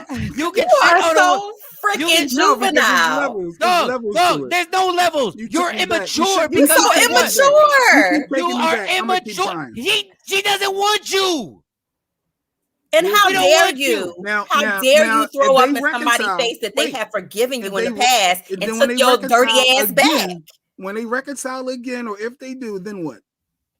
Then that's their business. She changed her mind. She has that option and right. So he's fighting. Jay Black is the type of guy who will not let you move on. He's gonna stay on you, keep calling you, keep moving on. Please email A-Rock Silly. Please. I just sent it to you. Jay Black is like, you can't leave me. You can't leave me. You can't leave me because you forgave me. That makes no sense. That makes no sense. Wait, Tina Turner. Yes, she forgave Ike. And then she wanted over out. and over and over, and then it was she over. Wanted out. Yes, she wanted out. She's like, I'm done. I don't fuck with you no more. But she took him back. That was after in the car she had to whoop his ass. Every relationship. But Jay Black, everybody, Jay Black, she finally left. But Jay Black, don't want him no more than end up taking him back. She finally left, and she didn't want him ever again. All three of y'all full of it. Everybody's been. No, you're a fucking OJ. You're OJ. You're OJ Simpson. You want to leave me? Oh, Nicole, you want to leave me for real? You want to leave me? I'm gonna kill you. Ain't nobody saying nobody. Hey, good morning, everybody. Hey, Amir. Amir Rock Sealy is one of the best dudes in the history of the world. He's somebody who does a podcast, a sports podcast called Box Seats with us. And he's become, we haven't even known each other that long, but we've had some long conversations. Amir, just please speak on whatever you want to speak on. Just go. Well, first off, as always, thank you guys for having me on, your platform this morning. I just want to, chime in on a couple of things about this situation. First off, Mike, I understand. Jay Black, I understand your point of view of saying, you continue to fight until, there's nothing left. But we have to be honest with ourselves. The one thing that's different between men and women is once a woman truly says she's done, she's done. There's nothing that you could do to change her mind. You could ride in on a white horse. You could, drop flowers from the sky, from a plane, all these various things. That is not going to change her mind. When she says she's done, she's done. When R. Kelly made that song, When a Woman's Fed Up, it was never a truer song made. Now, I know we don't sometimes allude to that gentleman based off of, some of the other issues that he has. But there were certain things that we have to be honest with ourselves about. That's first off. I'm speaking from experience here, so I'm not saying this is, something to, just get on here or whatever. I know for a fact, and somebody pointed this out to me, and this was a analogy that they made. You ever wrinkle a piece of paper, Jay Black? You ever try to straighten that piece of paper back out again? I don't care if you use an iron. I don't care if you use a flat press. Guess what? It don't get, flat again like it did before you wrinkled it. That's what happens sometimes in relationships. The reality of it all is a good portion of us, though, and this is, something that I feel. I'm not saying, this is other people's situation, but this is something I feel. First of all, I feel that we don't heal up in general as a community. I'm not talking about individually. I'm talking about as a whole. Kim Kardashian, her sisters, that family, those ladies don't heal. If you look at their track record, and this is no knock to them, no disrespect to them, they don't heal. They've been in multiple relationships over the past 15 years, and us as fans have done nothing, not myself personally, but other people, us as fans have done nothing but watch each and every relationship that they've gotten in and out of. We've celebrated it, cried with them, done all this stuff. But here's the problem. They never healed from any of it. So what happens is they take the same issues into the next relationship that they had in the previous relationship, and then we're back to square one. So now we're sitting here like that running joke says, we're on season 9 of your mess ups and we all tuning in. Stop, y'all. We got to stop. And for Kanye, bless his heart, he's another young man who truly hasn't healed. Look, I've lost my father. He's gone 6 years now. And I'm not healed from having lost my father. He hasn't healed from having lost his moms. Now, obviously, everybody, has a different time frame in which they heal and how they get through things. And hopefully at some point that young man will find a way to heal up and, be okay from some of the scars that he has. But in all fairness, that's really what we're suffering from. This is why relationships aren't lasting. They're not lasting because people are smart or better or worse. you're not healing.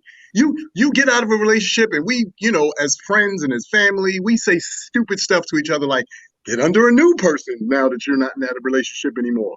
Is that really a good idea when you know for a fact that you still ain't over Tom, John, Mary, Susan? Are we serious? But that's what we do to each other. And we don't really sit down and go, you know what, dog? You might need to take a break.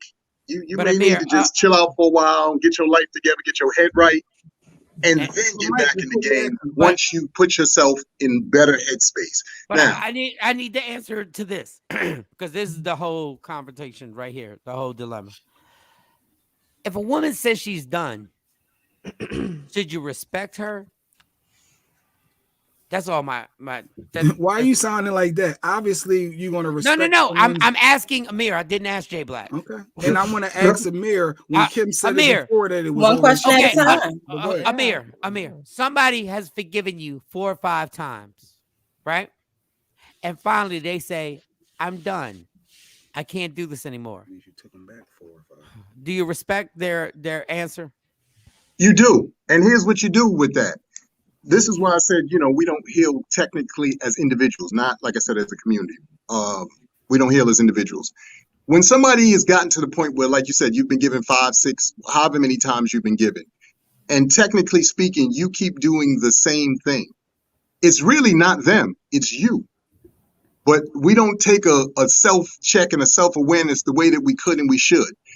I always tell people this, when you start looking at relationships, good, bad, indifferent, failed, whatever, the common denominator in all of it is you. So we tend to, it was your fault. You did this. You weren't there. So you didn't have anything to do with it. None of this is your fault. You didn't contribute to not one thing that made this not go right. That's one of the first things. That's one of the first things that I'm doing some type of mediation. That's one of the first things that I really say is take the you out of the situation. And there has to be some level of, in conflict, everybody plays a part, everybody plays a role, everybody plays a position. So take a moment to self-reflect and say, well, what did I contribute to this? How did I contribute to us getting here? Whether you were the enabler, whether there were some things that you did wrong, somewhere in there, you added to the mess or you contributed to the mess. Jay Black. I'm just saying to him, Jay Black, when somebody comes to the point where they're saying that they're done with you, you yourself know that you have overstepped, Mr. Habitual Line Crosser. You know when you have overstepped to the farthest point of overstepping with somebody. Everybody knows that. So and for us, we just say, oh, well, maybe I'm just going. That is a ego thing. When you still pursue, when you still going after, even after you know that you have overcrossed that threshold, that is an egotistical thing. That is a self-serving. It ain't about change. It is a self-serving thing. And even if you're saying in your mind, at this point, I'm going to change. I'm just going to be different this time. That's you trying to convince you. That's not really a thing that you're going to do. That's you trying to convince you to figure out. It's borderline manipulative because you're trying to find creative ways to make that person stay. You're trying to find creative ways because people don't change overnight. When you talk about behaviors, people don't change overnight. It takes a very long time. And Hey Mo, can I wait? I'll let you ask that question, Jay Black. I'm gonna let you ask that question. Mo, how about this in Shawnee? Let's just say I sincerely did change, right? Mm-hmm. You have the right, even if I did change, you have the right to be like, it's too late. Absolutely. Yeah. Absolutely. And that's something that I encourage, even with when, people come to me and we talk things through. I'm like, it's okay for you to say, you know what? Bless you and your changes. And that's great. And that'll be a blessing for the next person. Yeah. But unfortunately, I don't have any space for you to occupy my space. Yeah. Because it's going to come back. And it's okay. But the other person, is there not any truth to the fact that you took me back? But you honor Jay Black. Before. Jay, you said no before. You said so. Guess what? Amir, when Kim said no before, Jay, and so it was they're over black. publicly, and she took him back. Oh my God! Should he have not fought? Because they wouldn't have made it after that. If he would walked Jay away. Black. Is that not true though? Why y'all act like that don't happen? That's fighting true. takes fighting just like fighting in a negative way takes two people, right? Yeah. Fighting for something to work or what we say working back towards something also takes two people. Yes. To engage. Whether you're doing the work, she has to do the work of forgiveness. She has to do the work of saying, you know what, I got to be receptive. I have to work on making myself open to see what this person is bringing back to the table. Jay Black, what you're talking about is not working. What you're talking about is not the positive aspect of fighting for a relationship. You are still crossing boundaries and not respecting that person and not honoring that person. I'm not just giving up. Now here's you're what I'll a say, selfish Jay. prick. You're selfish. It's all about you. Everything is about you. I'm not giving up because I keep fucking up. I'm not giving up because I keep fucking up. It's all about you. If that's not truly caring about someone. If you really love somebody, you're like, you know what? You're done with me. I respect you. I'm sorry. Ask Amir the question. I did. So to your point, Jay. I think that you make a valid point about having, like you said, been in that space earlier on in the relationship. One thing about relationships are just like the journey of life. They always have evolving moments. They always have new wrinkles and new things that come into play that you have to factor into whatever it is you're going through. When you look at their situation in particular, or anybody's situation in particular, Mike is making a great point when he says you're just being selfish. The one thing that this is something that I believe. If something is truly for you, it's for you. Like there's nothing that can stop that. I don't give a damn if it's a person. I don't care if it's a place, a thing, whatever. If it's for you, it's for you. But in saying that, then sometimes you have to take a step back. And if somebody or something isn't responding to you in the way that you like, then you got to let it go ahead and breathe and do whatever it needs to go through. With the last time you guys had me on the show, I spoke about this, Jay. At the time you were down sick, but you might have been listening in. I spoke about the movies that we all hold near and dear to us, which are all of the Black, great movies that everybody calls love stories, Love and Basketball, Brown Sugar, the list goes on and on and on. In each and every one of those movies, I pointed this out. If you really think about how the storylines go, and this goes for The Notebook and all other, white ones as well, or, other love stories as well. There is a beginning where the two people are happy. They so into each other. Everything is going great. Then there's a part when they break the hell up. And he goes and does crazy stuff. She goes and does crazy stuff. They do crazy stuff to each other. And then all the way in the end of the picture, they kind of get back together. But the real reason we have that middle part is because men and women have to sometimes find themselves and or become safe and secure in themselves before they can then go out and find a partner.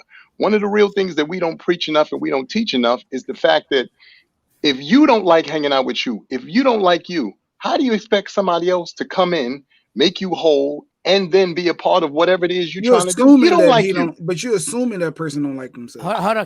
Can I interrupt for 1 second? I just want to reverse the roles.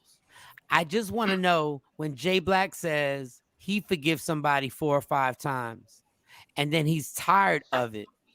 And she says, no, you can't leave. You should fight for this after you've forgiven that person 4 or 5 times. How do you feel then when the roles are reversed and the tables are turned and you have now been fucking fed up with that person? I would understand why they continue the fight because I kept taking them back. Okay, so would you? I'm saying, would you stay? So would you stay? So are you done? Are you allowed to be done after forgiving them? To be done, but I can see why they still fight. But are you allowed to be done? And that person, should that person leave you alone? I'm still considering. Should that person leave you alone after you said you're done? The high levels of done. Okay, you're done. Established. What is done? 4 times, 5 times, 6 times. You what know is what done is? No, is we when, don't. When you we don't. verbalize that Please you're explain to us, done, Jay Black. and your Explain what actions done. match your words. When What? your actions Okay, match your I words. forgave you the 5th time, and now the 6th time I say I can't forgive you. If you say, if the girl says, "Hey, you forgave me the 5th time," and then we going out to dinner. No, you say I'm done. Your actions. What I'm saying is, if your actions are matching the words, Everybody knows what you're saying is ridiculous. No, All the comments, everybody knows what you're saying is ridiculous. It doesn't make sense. But Jay Black, there's a dysfunction that you're missing too. There's a dysfunction in the fact that you have an expectation for someone to over and over forgive you for hurting and harming them. There's a dysfunction in the fact that you think it's okay that person has repeatedly forgiven you, and that you actually have a get out of jail free card to do it again. That's a dysfunction. And I think that there has to be some. No, what do you Jay mean Black, not again, giving easy? Dog, you know what life is? Let me tell you something. I need we're to on a clock. We're have an anxiety attack. Hold on. We're on a clock right now, right? Every day that we wake up, it's one less day that we have on earth, right? Amen. One less day. And you think I'm supposed to spend extra days with somebody who has hurt me, and I'm supposed to forgive them simply because you're like, don't give up that easy. Bitch, I'm gonna die. No, seriously. I'm gonna spend another extra day trying to figure this shit out and give up one less day on earth because you're like, yeah, but you shouldn't give up that easy. Bitch, you're the one hurting me. You're the one doing this. I'll add to this and say this, Mike. You, in all fairness, Jay Black, your happiness is really only controlled by you. I know we, do this wonderful thing where we say, you complete me. You make me happy. Yeah, a little something. But in all fairness, you're the only person who can make you happy because you're the only person who knows yourself. All of this stuff, that's why I said we are so detrimental to one another. It's scary. And a lot of us don't see it and we don't think about it because over the course of our lives, we've been told the same stupid scenarios. We've been told the same dumb lies. And if you hear stuff over and over again, after a while, you start to believe it because you just keep hearing it so much. You don't question it because we're now in what would seem to be a perpetual mode where we just do stuff just off of doing it. We don't take a moment and go, wait a minute, something about this doesn't add up. We just don't. And that's because we've heard it, we've seen it.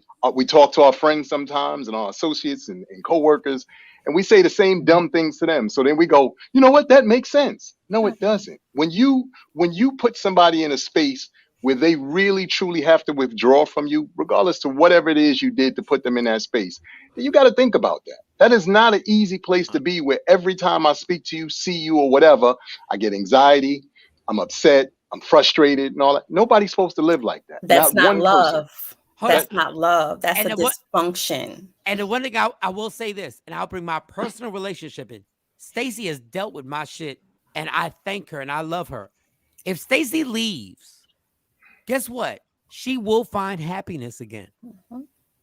She will find happiness. As much as I love that woman, if Stacey said, I'm done, guess what? She will literally find happiness again with somebody else other than me or just by herself.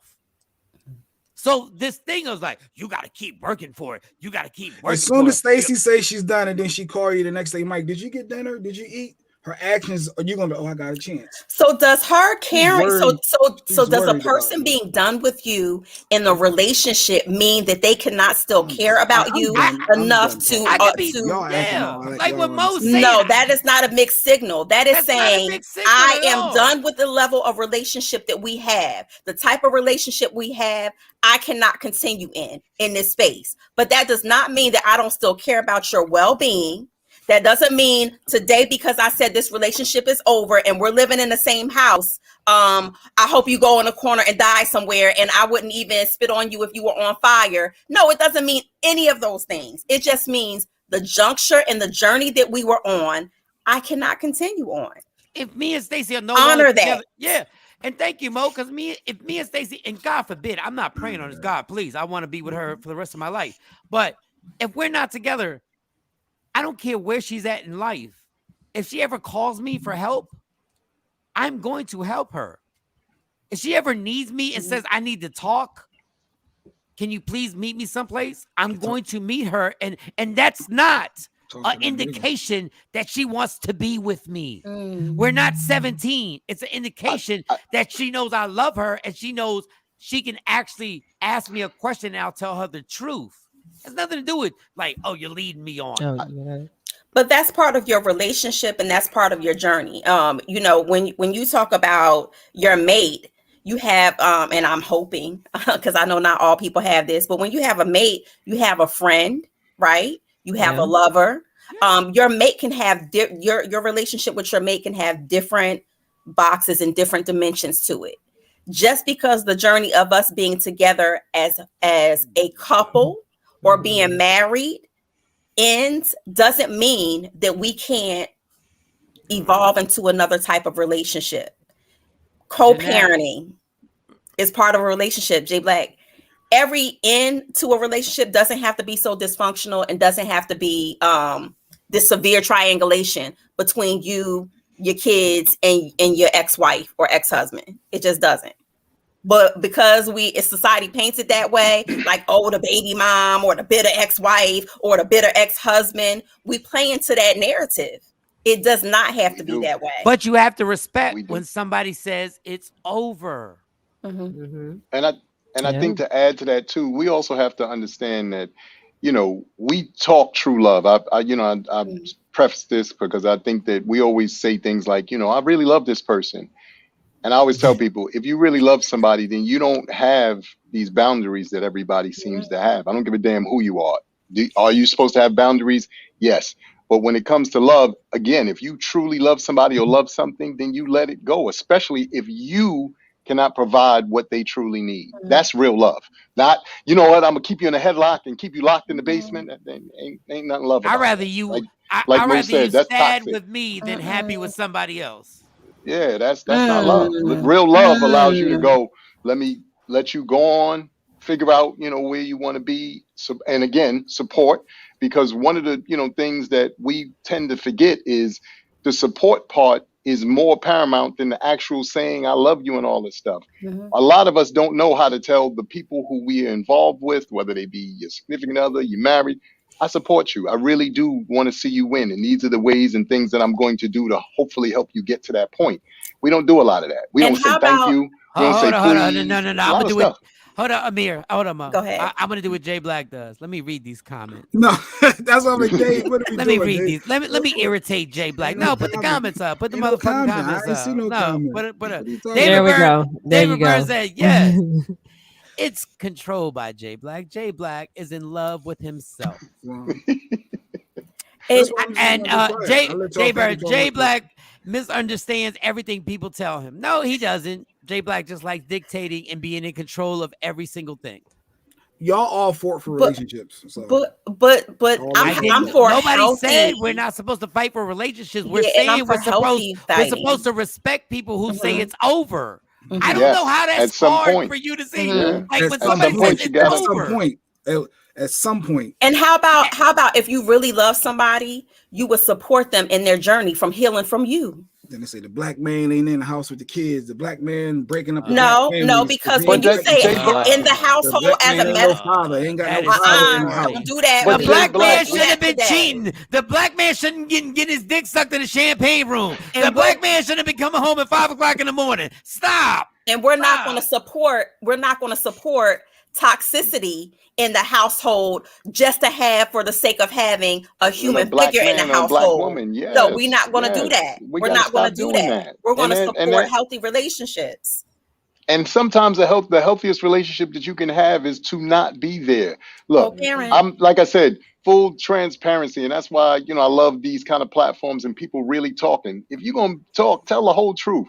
I have a situation. I have a 28-year-old. I have a 16-year-old daughter. My 16-year-old daughter and I do not necessarily, click the same way my eldest daughter and I do.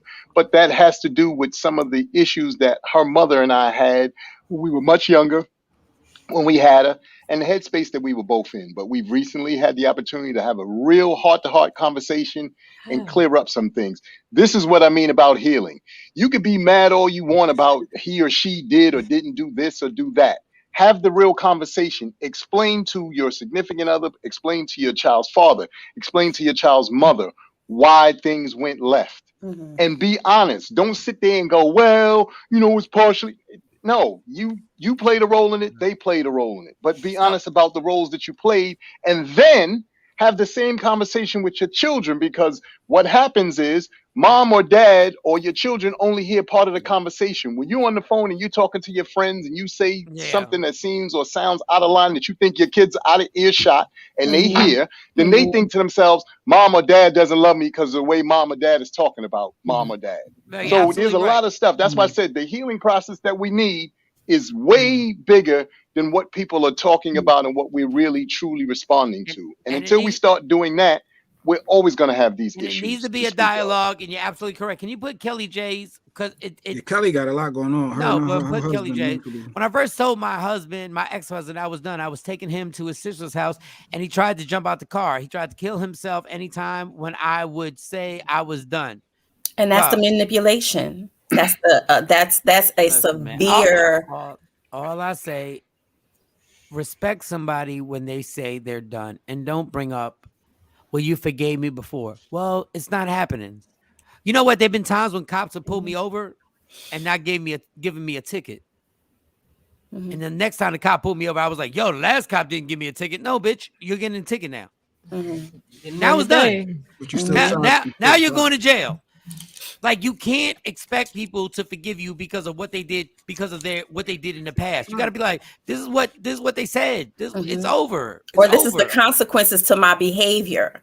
Yeah. This is what happened because I did this. This was the cause and effect. And every time you take that chance of doing whatever it is that you did before to get y'all there, you got to know, all right, the next time could be the last time. And that's how you need to think if you're living in a dysfunctional relationship like that, where you continuing to repeat the same negative behavior, Jay Black. And I give you a better one. How about she says it's done, or he says it's done, and it's really done, right? Then 3 years later, y'all see each other somewhere, and y'all spark a conversation. Then all of a sudden, y'all start talking about the things y'all each were wrong for, and the relationship starts to come back. You don't look at her and be like, aha, bitch, I knew you wasn't over me. I knew. I knew you was going to forgive me. Yes, I did. No. Everybody has a right to forgive and move on, or not forgive. People have a right to not forgive, and the whole thing. But you can't just like keep people's past and go like, you did this in the past. Do you know how crazy it is to hold against somebody because they forgave you? Because they were that good a person that they forgave you for what you did? And then to hold that against them, like, how you not going to forgive me now when you forgave me then? That was a privilege. Can we say that again? That was a privilege that they forgave you. Like, you don't get to bring that back on them and be like, yo, I can't believe you won't give me that privilege again. No. And that goes for men too. There are men out there who have been done dirty by women who have forgiven them 2 or 3 times and looked crazy in front of their boys, which doesn't matter. It doesn't matter if you look crazy in front of your boys. I'm just bringing it up because of our egos. Just bringing it up because of our egos. And been like, can't do it no more. Oh, come on, man. You can't actually believe that. And then give it, well, we got to fight for our relationship. How we fight for a relationship when you was fucking other people? That part. Wait. I was fighting. Let me get this straight. It was the 2 F's. I was fighting and you was fucking. Like, what? Right. What are you talking about? Where was your fight at when you had her bent over? Like, where was that fight? All right. Amir, stay here because we got some more stuff. And it's funny because Amir always says stuff and it always makes more sense because I'm excited. I'm sorry I get excited, y'all. God damn it. I hate that people hold my excitement against me. I know my voice is irritating. You're excited. I know you're excited. But I mean well, God damn it. I mean well. I mean well. No, this is, like I said, this show, you have no idea, man. I think this show in particular and a lot of the topics that you guys discuss, first and foremost, are paramount to our community. But even more so, we just aren't having these conversations. We're having them in quiet places. You know, you sit around with your girls and y'all talk about this. We sit around with the guys and we talk about this. But we don't do enough of talking about this as a collective. To me, that's the only way we can really come up with real solutions to some of these issues. If we have these conversations in a space where everybody can share and give some input that we can now take back to the rest of our crew and be like, yo, son, I was on a joint this morning.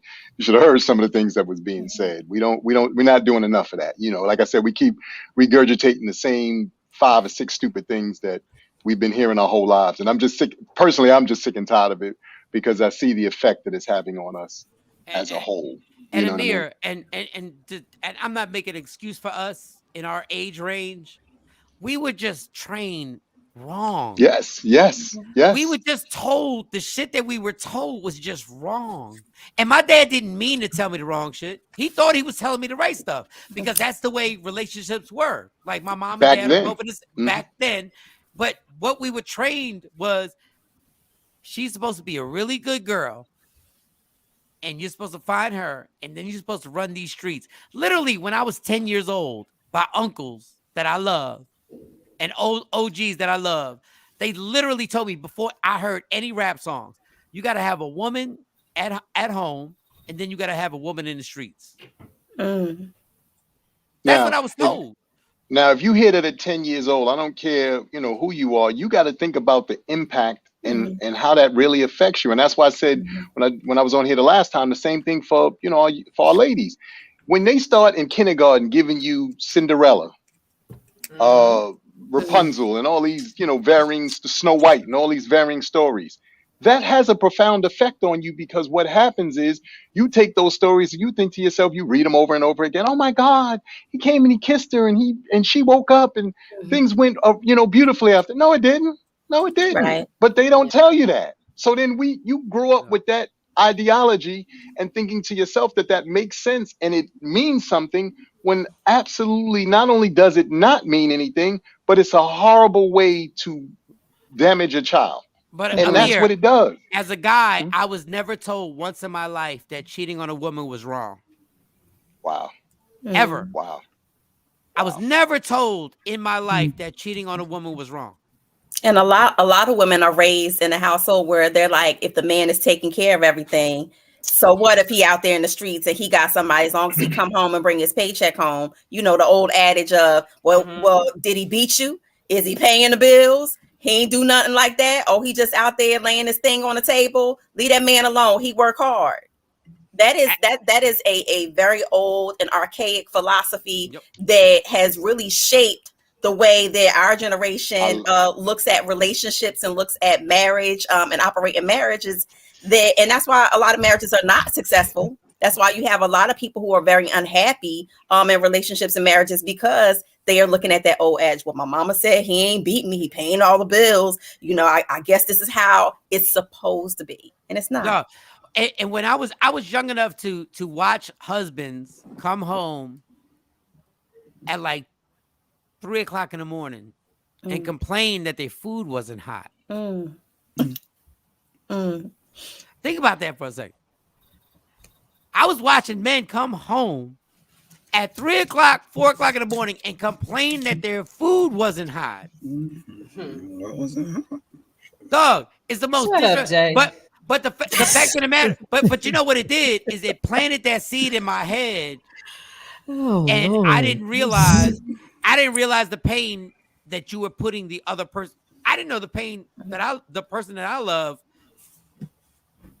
All right, I ain't gonna get into that. But what I caused, he's having a moment. Yeah. What I because I didn't want to put too much business out there. What I caused women. The things that I did, where somebody's laying in the bed waiting for your dumb ass to come home, And it's looking at the clock, knowing she got to be at work the next morning, but looking at the clock and saying, I know he gonna come home at 3, so I better get up at 2:45 to make sure I put that pot on the warmer and make sure that his food is piping hot when he get home. The hell. But not only that, there are women who were sitting in their bed knowing that their man was doing some trifling shit and sucked that up because they loved him. And that is just not how healthy relationships are supposed to be built. Like, you are supposed to be held responsible for what you're doing. And I've been that person. Let's not get it effed up. I've been that asshole running these streets. But the fact that we all have. Yeah, I think we all have. I think that we all have. I think, sometimes, even though we don't, again, put the onus sometimes, but women have been in that position too. And predominantly because of the position we put them in. So to Jay Black's point, and to the point that you guys are making, fed up is fed up. And once women get to that point, like I said, unlike guys, I always say this, and this is, probably me speaking for me, but in general, I just think this. Men see situations different than women do, first and foremost. And then secondly, women are emotionally attached to things different than the way men are. Men, we could debate all day long, but this I do know about most of the guys that I know. We are attracted to y'all for all kind of idiotic and dumb reasons. In some, at some point, her lips look sexy today. So today I'm talking to her because her lips look sexy. Hell with the rest of her body. It could be looking like trash. Close his square. Close his square. But I'm just sharing that because no, because pause. Because I can't say this while you're talking. A man can't have a voice while lips are important. Like, lips are very important. I don't think that's idiotic. The bottom lip, both, but I mean the bottom lip on your face. The bottom lip is amazing. Yeah, on your face. No, that bottom lip is great on the face. We know what your turn-ons are, Mike. Yeah, but I think that that's part of what we're up against. Again, like I said, when you start talking about relationships, is these kinds of nuances, and like I said, we don't always acknowledge those things about one another. We kind of just tend to go, no, that's a real point for each and every one of us. True story. I was coming back from Vegas yesterday. Now, this is kind of funny, but I was coming back from Vegas yesterday. Oh, you stunting on us right now? In the airport. No. I went and took a couple of days just to get my body right, get my mind right. Vegas. On my way, just to get my body on the way that's back. What he was I'm doing. coming home from I saw your live, and he was saying, I ain't on the East Coast, I'm on the West Coast. I'm on the West. Took a couple of days. Oh, you changing time zones, motherfucker? That's what you saying? You a time zone changer? But I was on the escalator, and there was 3 young ladies in front of me, and I'm assuming they were headed back to whatever place they were headed back to. But this is what got me. One of the young ladies appeared to maybe she was already deformed this way. I don't know, but it looks as though she partially had some surgery done to herself, so she only got one cheek done. And it was the weirdest thing because, like I said, I'm literally on the one butt cheek? Yep, I swear to God, I wanted to take a picture of it, and I said no, that would be crude, so I didn't even do it. I can almost guarantee I know what happened. But I was on the escalator, and I'm looking at this, and I was thinking to myself, like, how crazy that is that, to the points that you guys are making. We have made each other so crazy that we feel as though we have to go through all of these specific changes to compete, and this and that and the third, when the only person that you're competing against really is you. If you could be a better version of yourself today than you were yesterday, last week, the week before, a year ago, then that's all you're competing against. But unfortunately, we have tied ourselves into believing that I need to have this kind of hair or I need to have this kind of body. No, you need to have both your ass cheeks done. You need to have both your ass cheeks I'm with you.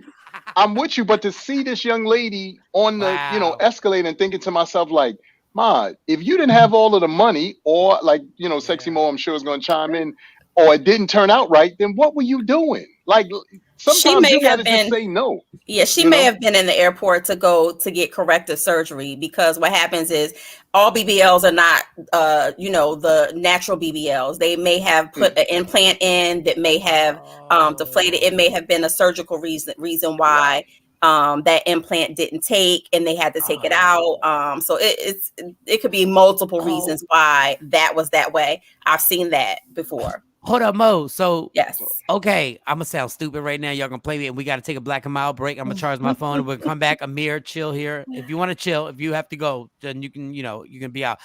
So BBLs. When I hear it in the rap songs and everything, so BBLs are the name of the actual surgery. Yeah, yes. And what a Brazilian butt lift. So there's multiple ways that this can happen. If you're a very petite girl and you don't have enough fat to harvest to inject back there and shape back there, then the other alternative may be to get actual butt implants. Yo, I've been fronting the this actual whole time. Silicone or the same thing that they put in breasts. I've been fronting this whole time listening to these songs and saying the words to them.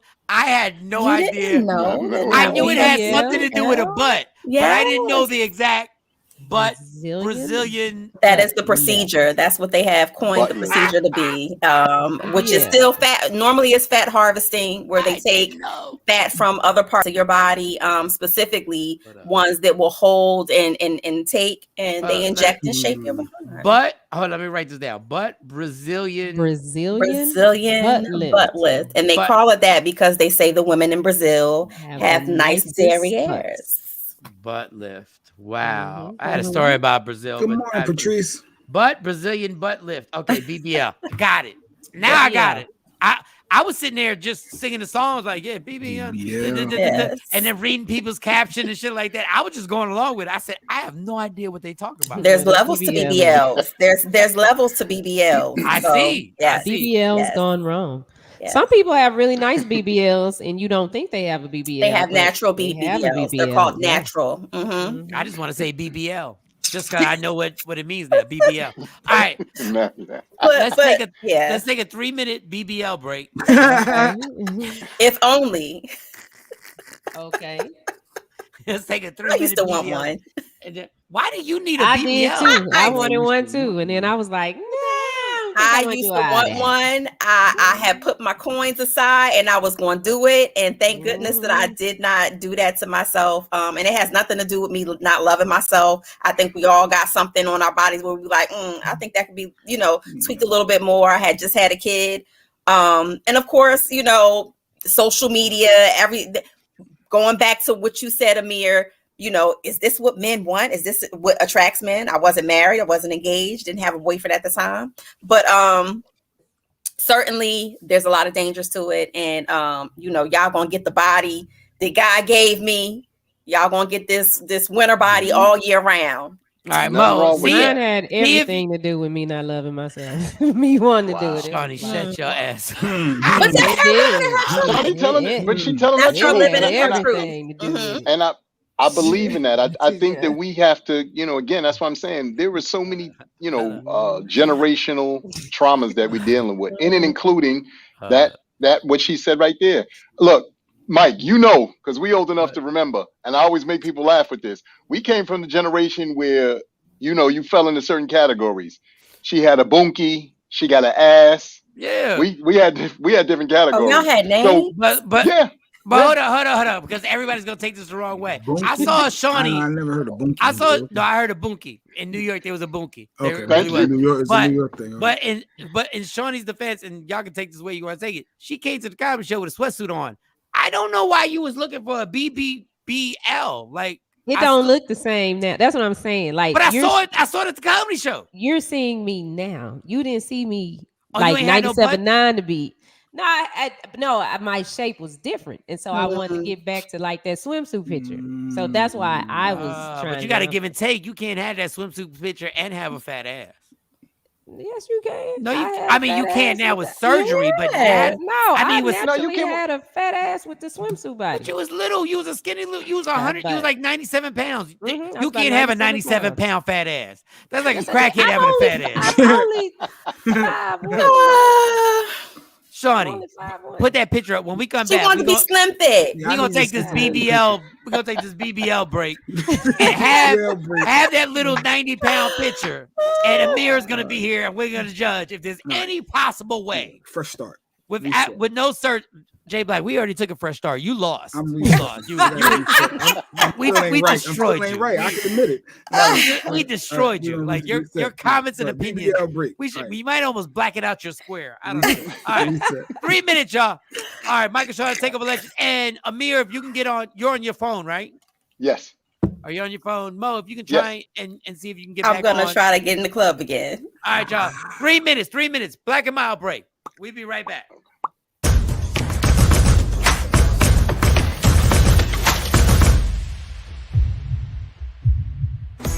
What up, y'all? It's your girl, Kelly J, and I like tuning in every morning to Michael Shawn and the Takeover Legends, because y'all already know they come with the tea. They always have good people on. And hell, Mike always talking about putting it in somebody's butt, but make sure y'all tune in. What up, y'all? It's Michael Shawn from Michael Shawn and the Takeover Legends. And just in case you missed the show, check this out. So I would love to have you when Sexy does this thing called Allegedly, where she does her stories. I would love to have you on here if you could, to just give your opinion on the stories. If we could have you come back on. Okay. I mean, everybody's doing it. She said, okay, AKA. We'll see. I don't know what that is, but all right. No, she does her entertainment news. She does her entertainment news. So she does the entertainment news, and I would love to see your point of view on these stories that she gives out. Oh, that's all. That'll be fun. That's what I'm saying. So you come back because you ain't shy.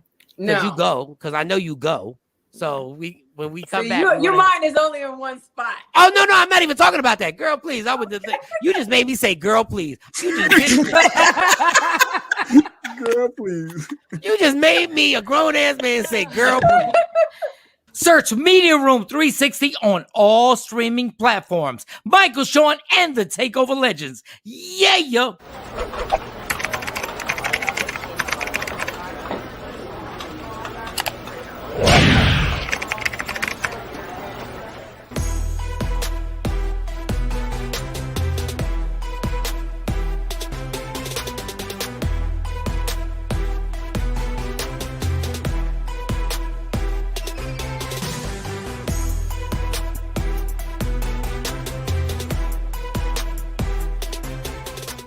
What up, y'all? It's Michael Shawn, and I know you want to be a podcaster.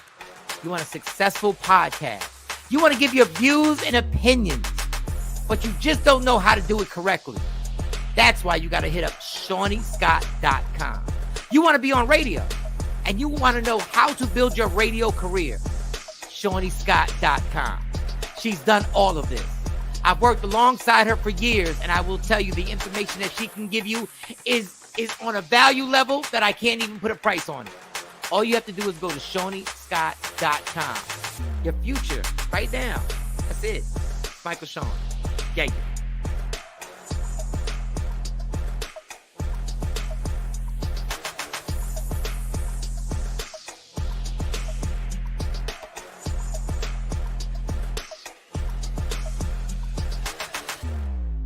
Don't never stop if you want to be on top. Michael Shawn and the Takeover Legends, where the truth hurts. Tap in. Don't never stop if you want to be on top. Yeah. Low waist, fat, baby, tap in. I'ma tap in for sure.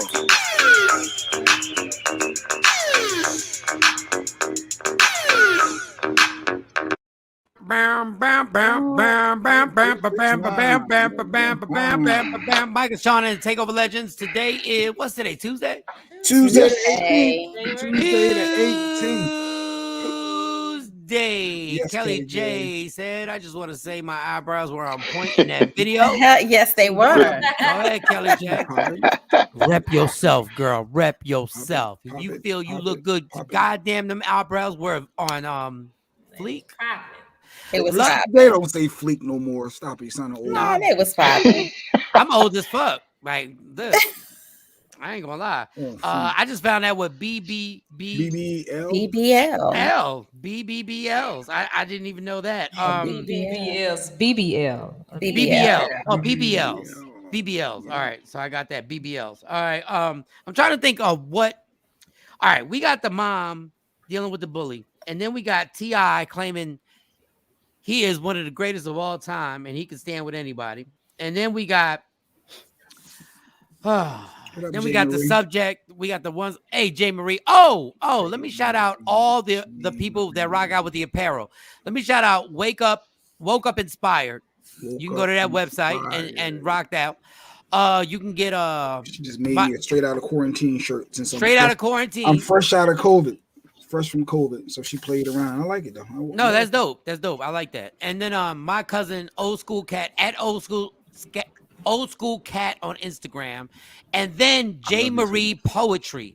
If you want the apparel and you want customized stuff, it could be a coffee mug, a t-shirt, it could be whatever it is.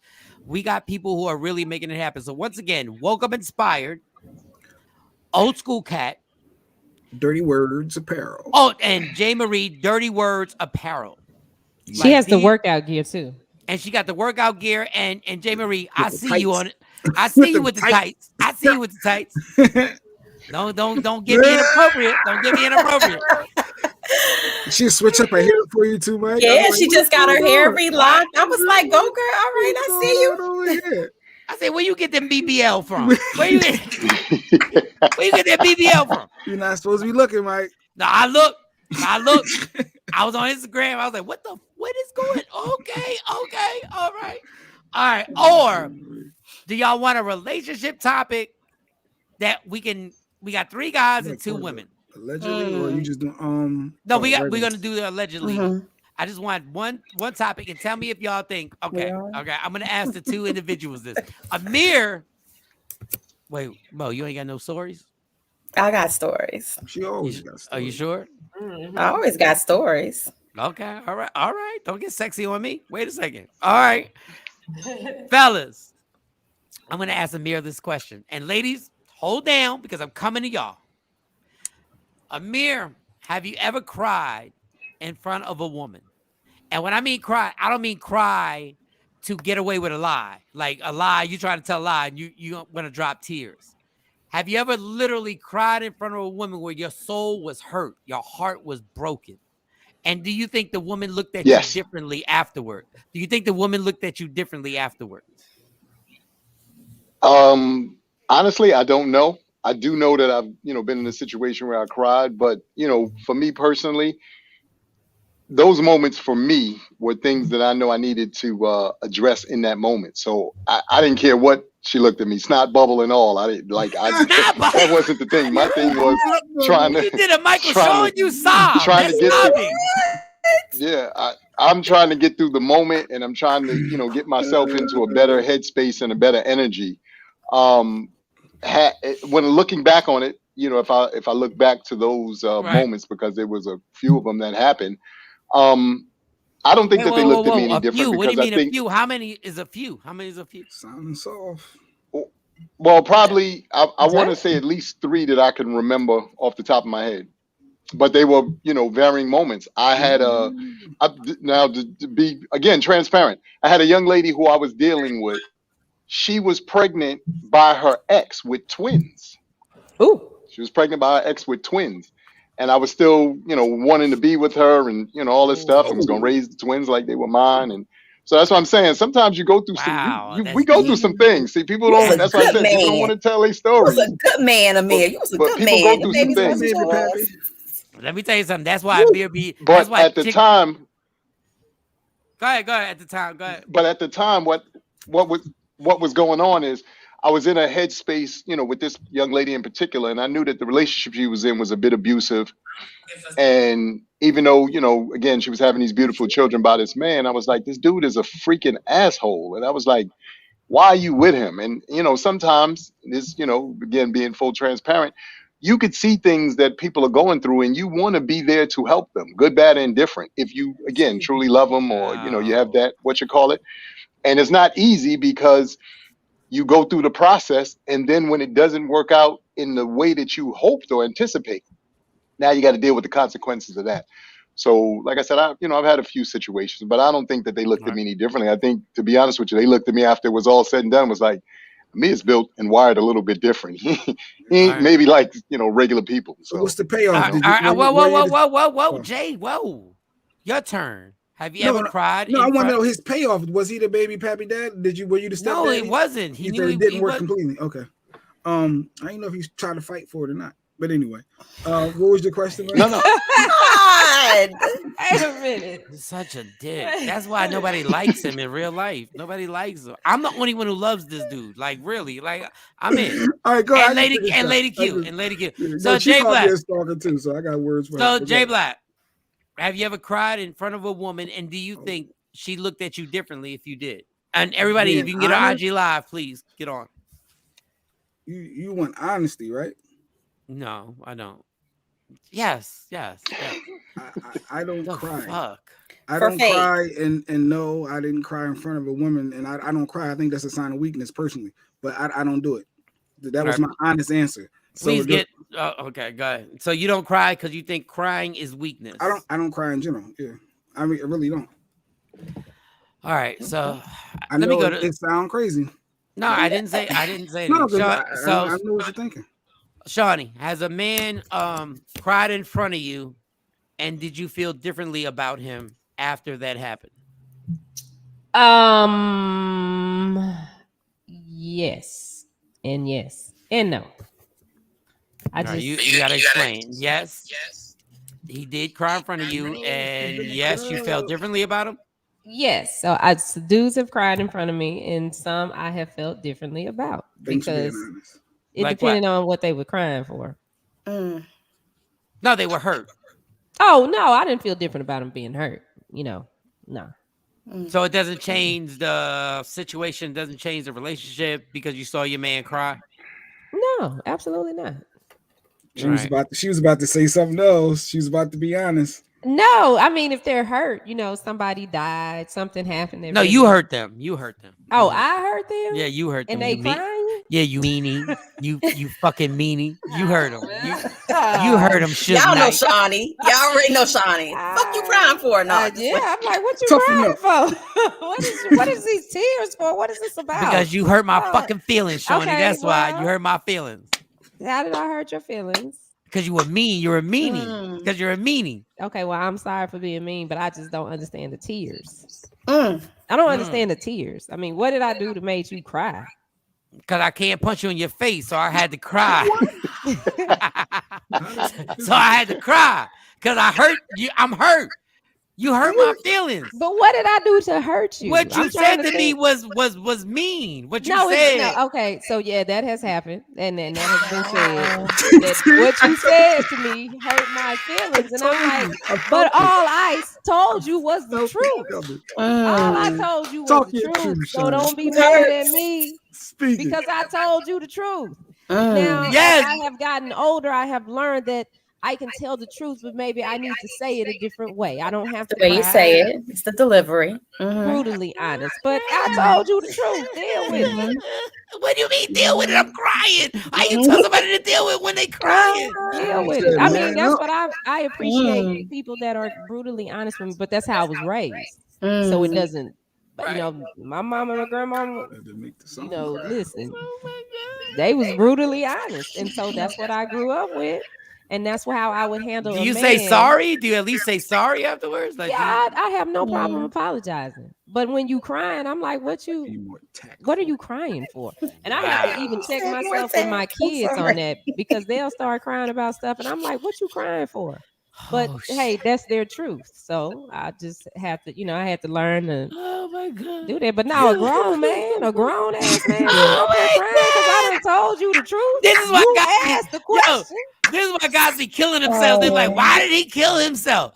Because Shawnee said, you asked me a question, and that's how it usually starts. They'll ask me a question, and then I just tell you the truth. All right. Yes. Don't ask no question you don't want the truth. Oh, wow. Let's go to the next square. So Mo, have you ever seen a man cry because you hurt their feelings, and does it change how you feel about them? So yes, I have had more than one man cry in front of me in different situations. Not because of your vagina, because you said something bad. Not because I took that off the table. I didn't even begin with that. I took that off the table. Because that you doesn't said count. something. I know that doesn't count. Because a vagina could make a man cry. I know anything that happens during sex and 30 minutes after sex does not count emotionally. Yeah, it don't count at all. I get it. I get it. Don't it. count. Anything you say or do, I get it. Thank you very much. Thank you. I was raised by wolves. Thank you. Okay. So, Michael, Shawn, I'll say this. To me, I appreciate a man who can cry honestly. And I'm not talking about the fake tears because, baby, I just want you back. I'm going to try to do anything. Exactly. I'm going to blink real hard to make this one tear come out. I'm not talking about that. I'm talking about the man who is truly in touch with his vulnerable side. And that's because I need to know that you are going to be show up as your authentic self with me. Right. So if I'm married to you and we're in a committed relationship, I need you to be able to show up as your authentic self. And I think you can't be your authentic self if you can't lend yourself to be vulnerable to the person that you're with. So for me, if a man can cry, and like I'm talking about a genuine cry, it could be an ugly cry, it could be a snotting cry, it could be just silent tears. But if I know that you can have some level of release of emotion, okay, that's good for me because I know that you have some level of healthy practice. You might be not totally all together, but I know that you have some level of to where you have a level of openness about being vulnerable. I feel attacked. Thank you. If the shoe fitted, a hit dog a holler. No. Pick your own saying, Jay Black. Put that comment back up. Because I don't cry. Is something wrong with me? No. Wait. Patrice said they are humans. Speaking of us, just like women, and God knows we've shed many tears. Yes. I don't think anybody. First of all, Dr. Evil, you're picking your teeth like you're Dr. Evil right now. But listen, why you feel like you're attacked? Because you're like a million. You know, and Jay Black, a lot of it stems back to childhood because we tell boys what. Boys don't cry. Toughen up. Wipe your face. What you crying for? And then they grow up to be our dysfunctional husbands, boyfriends, lovers, side joins, and whatever else. And that's your why degree hat you putting on now. You putting on your degree hat. That's my hat of life. That's my hat of experience. It has nothing to do. It has nothing to do. And if I wasn't raised so respectfully, I would love to call some of these mothers and say, yo, did you ever tell him not to cry when he was little? Did you tell him to toughen up and men and boys don't cry when he was little? Get him up. Because this is why I got this dysfunctional mother effer sitting next to me right now doing all kinds of crazy things. Not being able to show his true emotions. Not able to live in his truth because he can't cry. Now, Jay Black, if the shoe fit. And let's be clear. These two women slide them on. First of all, up under the table. Shawnee has led people to suicide hotlines. Let me tell you something right now. Shawnee has led dudes to call up like suicide hotline. Who's this? No, you gotta what did she say? What did she say? I'm gonna kill myself. Well, kill yourself then. Kill yourself. I was so sad. She said, "What the fuck you crying for?" I didn't know what to say back. Oh, don't ever talk to her again. But somebody has done that to me. If you leave me, I'm gonna kill myself. I think that's the most manipulative thing that you can do to somebody. That's the most manipulative thing you could do to somebody because that means that in the back of my mind, you don't want me to sleep well. You want me to feel like if something happens to this person, I gotta check on this person. But you know what? Mo, you are totally right because that's exactly why I said it. Listen, see the bush. I want you to hold that. You're holding me emotionally hostage to you. I got a bottle of vodka. Say that to me. I got a bottle of vodka. I'm like, bitch, I'm gonna kill myself. Okay, what you want me to do to help you speed this process up? But no, real. Damn, Shawnee. Wow. Because don't do that. That is the worst thing to say to somebody. I'm gonna kill myself. Okay, kill yourself. That ain't got nothing to do with me. Yo, Shawnee's heart is made of Velcro. And I thought I had a nigga heart. This is Shawnee's heart right here. I absolutely agree with you, and I think that you're absolutely right. But here's the, absolute odd side of that. Good. You never know what is going to be the thing to truly push somebody over the edge. And again, like I said, when you start sharing truths and being honest with yourself, if you've ever been in that situation where somebody has truly tried to do it, it changes who you are and it changes how you feel about that. Now, again, I'm not going to go deep into it, but I was in a situation where I came home, Somebody was in a tub, they were unresponsive, and the whole nine. And I was really, damn, Amir. traumatized by it. I wish you were on IG Live so people can hear you because they can't hear you. Oh man, Yeah. I wish So, Amir. Let me just do this for IG Live. Amir, Silly just basically shared a story that y'all can't see because y'all not on Media Room 360, and he went to somebody who claimed they were going to kill themselves, and he went and he found her in a bathtub and she was unresponsive, and that's when things got serious. So I just want to share that on IG Live. Go ahead. Again, I'm sharing that because Shawnee, I do understand what you mean. When you're in, again, that headspace where, you kind of aren't connected to that person in the same way that you've been connected to them. But like I said, that's a scary place to be also because sometimes people are truly at their very, last moment or whatever. So, it's a weird place to be in, but it's something that we have to try to maneuver in specific ways because to the point that you all made, it sounds good in theory to say that, but then if somebody actually, carries through with it, how you can't, the comeback for that is probably almost unimaginable, to be honest. So it's her fault, Amir. If he killed himself, it was her fault because she could have pushed him over the edge. I didn't. That's not what I'm saying. No, I'm not saying that it's that person's fault. What I'm saying is, in theory, you're going to, for some reason, have a little bit of feeling Guilt. about it because, you're gonna have a little guilt. You understand what I'm saying? And that's not. And sometimes that could eat away at you to a point that you may or may not be able to come back from. So that's why I'm saying that, Sharon. But y'all do know people have gone to jail for telling people to go kill themselves. Like the person said, "I'm going to kill myself." But that is so. That's so. When somebody does that, to me, that is like the ultimate abuse. It's like, why are you gonna tell me that? Why are you saying if you felt like you don't feel like you want to kill yourself because of this conversation that we having right here? That didn't just happen today. No, I had somebody in my life, and I'm not gonna say her name, very important in my life back in the day, who sounded like she was gonna kill herself. And the funny thing is Jay Black doesn't even know this story. There was an event we had to go to.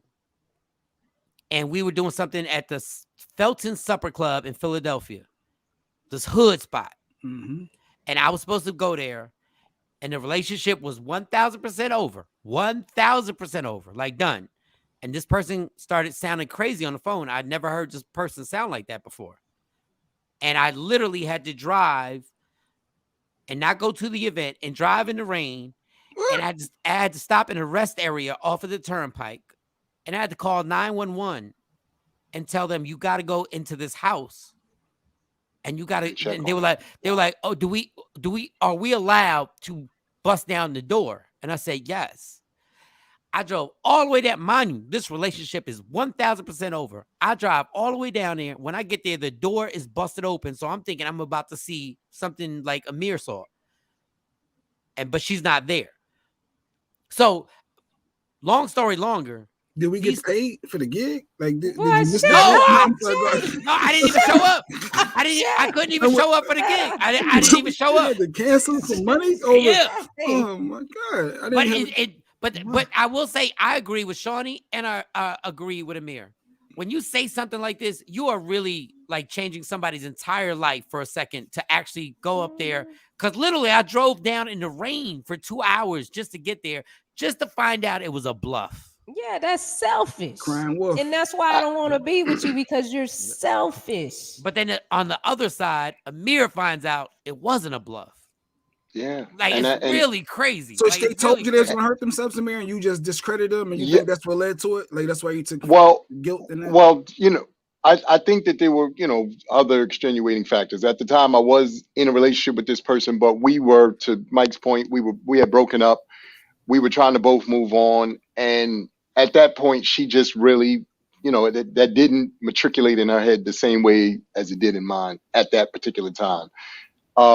Thankfully, the person was able to be saved and everything. And her and I actually, very good friends till this day. But the moment was so scary for the both of us because at that point in my life, you see that on TV and stuff like that. So in your mind, you think to yourself, that's only for TV.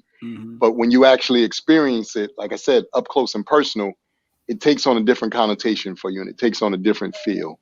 So I always encourage people to, when you hear somebody say something, and you're right, Shawnee, it is selfish.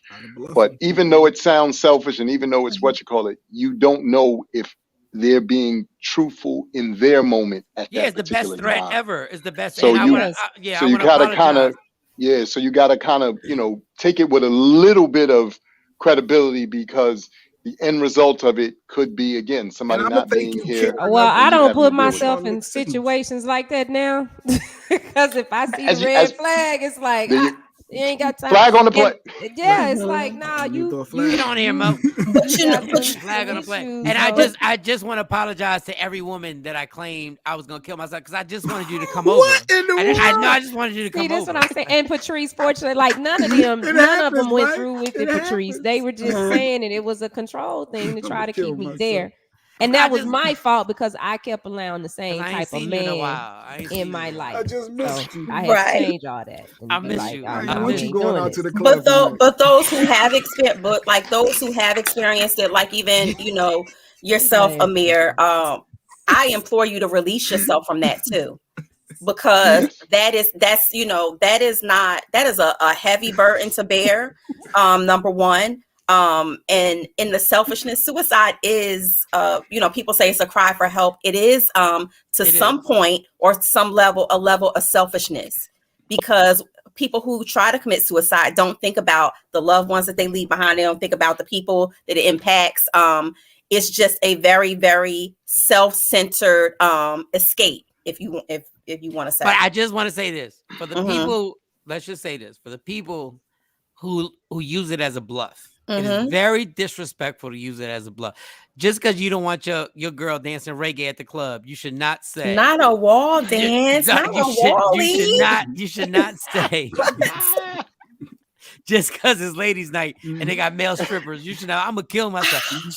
You going to reggae night at the club? I'm gonna kill myself. That is not appropriate.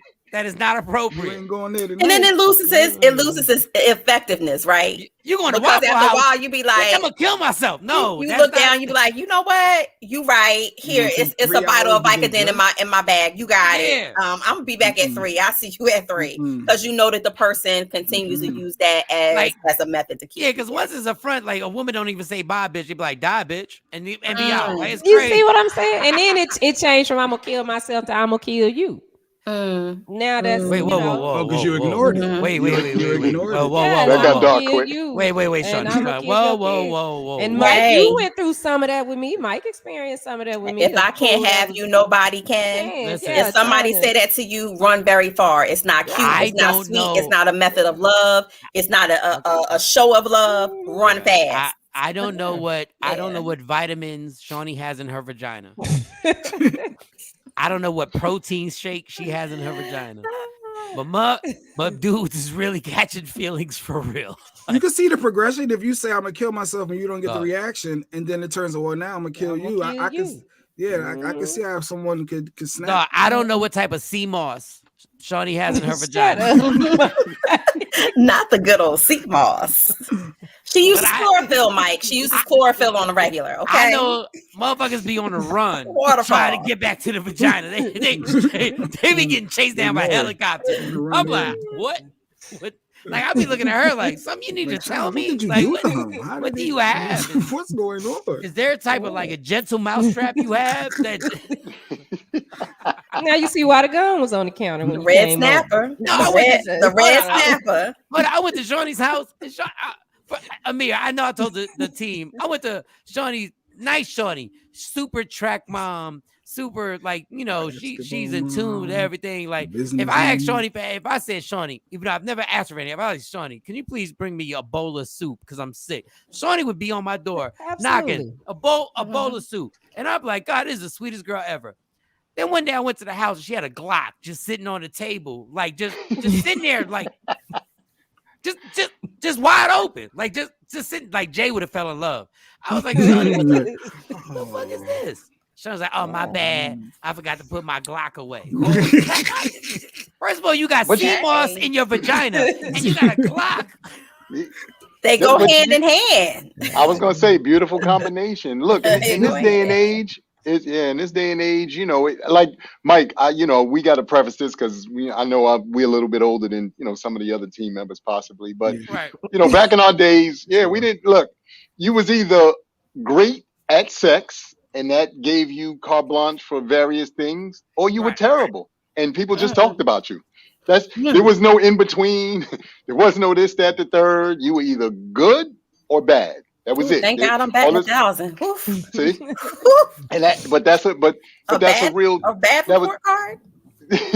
A bad report card, because in theory, in our day, nobody really cared about this in between kind of thing. People like, son, either you out here and you making noise or you not. And to Mike's point, and you heard him mention it earlier, the bad advice we got from uncles, dads, friends from around the way. He from the Bronx like me, so that's how I know Mike's not lying about some of the stuff he's saying. We from the Boogie Down Bronx. They tell you some terrible advice when you're a kid growing up in certain areas and certain situations. No, you can be like 12 years old. They leave you. They'll lead you to like a 45-year-old woman. Like, oh, go over there. Go to her house. What? Goodness. Oh my God. What are you talking about? No, just stop over there. And I lived on a Jamaican block. I was the only Puerto Rican on a Jamaican block, so I had to learn the Jamaican dialect. And then go one, no, and next thing you know, I'm laying up on a 45-year-old. And 45-year-olds were different back then. 45-year-olds back then. Jerk chicken on this breast. All types of curry on the other. No, real talk. Life lessons. Had a son named Pierre. And had a son named Pierre. Look. Yeah, but they mess us up too in telling us that, oh, you're supposed to do this, you're supposed to be this way for men, and you have to do this. My mama used to get on my nerves. I was like, I don't want to do that. I don't want to do that, mama. See, my mom didn't even. My mom was young, so by default, you might have got lucky, Mo. You might have got lucky that your mom was young. With that part, I think these are experiences that I learned as a young adult. And kind of figuring that out on my own. I don't think my mom ever said, because my mom ain't cool. 1980. No, that's funny. Yeah, but my mom was 14 going on 15 when she had me, and my parents have been together ever since. And no, it hasn't been a fairy tale, and they don't make it out to be a fairy tale. They make sure that we know as young adults that, hey, this is work. So if you want to jump in this box, in this marriage box, like, you better know that it's not all peaches and cream. It's not a fairy tale. And but like I said, Mike was just explaining, you get those young experiences. I know for me, mine's happened in my 20s. At that point in my life, my brother and I were, promoting parties and all this stuff. And we had a neighbor who lived literally around the corner from my house. So lived in the projects. You come out of our cubicle, and on the wall, there were apartments on the wall. And I remember she had knocked on my door and asked my mom for me. I'd see her, but I didn't know her like that. And knocked on the door. I said, hey, Miss such and such, what did you need? And she was like, well, I was looking to come to your party. Now, she was older than us. And I was like, well, why would you want to come to our party? We in, college, teens, early 20s, whatever. Hey. I know you're older. You got two beautiful kids. I see what you're working with. And, no, but to Mike's point, you go, I'm in the apartment, we talking, and this to show you how funny life is. But this is when slow jams actually used to play on the radio. So some slow jam came on. I don't remember what it was, but I remember she was like, let's dance. And I was like, I don't think that's such a good idea. Hey. When you're in your early 20s, you're not in control of a lot of things. Miss Parker wanted to put her titties on. Miss Parker wanted to rub up against you. Okay, so she did, and then I got excited, and it went left. Went way left from that point. It has to. Because you're not prepared for that. Like I said, I'm over there, trying to, in one mind frame and mindset. Obviously, like you said, she's in another mind frame and mindset. It escalated to what it escalated to, and then after that, it was just kind of on and popping. But that's a whole nother story for another time. But why do y'all go through with it? That's what I don't understand. Why y'all don't put the brakes on it? You know you don't want to do this. Shawnee, you why will never, don't you put the Shawnee, brakes you will on? never understand. You do not have a penis. I know. And you will never, Men are and you will raised- never understand. But here's the other side of that, Shawnee. But it's also not a put the brakes on moment for a guy, because to that point, when you're dealing with an older woman, there are things that you know when you're older that people in your age range don't know and don't understand. So there is a level of compassion. There's a level of things that older woman teaches you, especially when you're young, that you don't get from young chicks, because we all young, so we run in the streets, we doing various things. We getting turned out by something we have never experienced before. Yes. We getting turned out. Number two, like, why don't you stop it? It's like you in a 747 and it's crashing. You like hit the emergency brake. It's too late. Dickhead. Once my thing is hard, it's over in your 20s. It's over. Like once you've allowed yourself to that, there's nothing you can do, homie. If you're a heterosexual man and that woman is there, you are like, I don't even want to do this, but I'm obligated to my penis. I have to. You have to commit. Finish it through. Follow through. There's you don't get control over your. I promise you, you literally don't get control over that part of your body till you're somewhere in your 30s, and that's kind of facts. Somewhere in your 30s, you start realizing this ain't worth it. Really? Like somewhere in your 30s, you're like, I shouldn't, like, because I know how I'm gonna feel afterwards. I know I'm gonna feel like shit afterwards because this is dirty, and this chick ain't even she ain't even cute. Like I know I'm gonna feel horrible about this. Like I should not be doing this right now. But it has to go somewhere, and since that's the availability of factor, you just commit to it. You commit to the situation.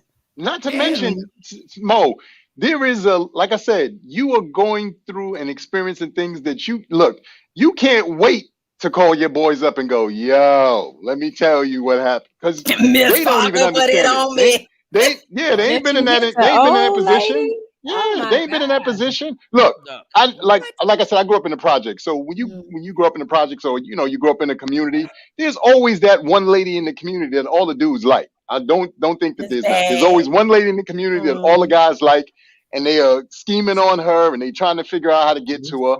The thing is, and I say this again humbly, we don't choose y'all choose us. In this particular instance, this lady told me, she said, Amir, I used to come through the park and watch y'all play ball. And she did. She used to walk through with her daughter.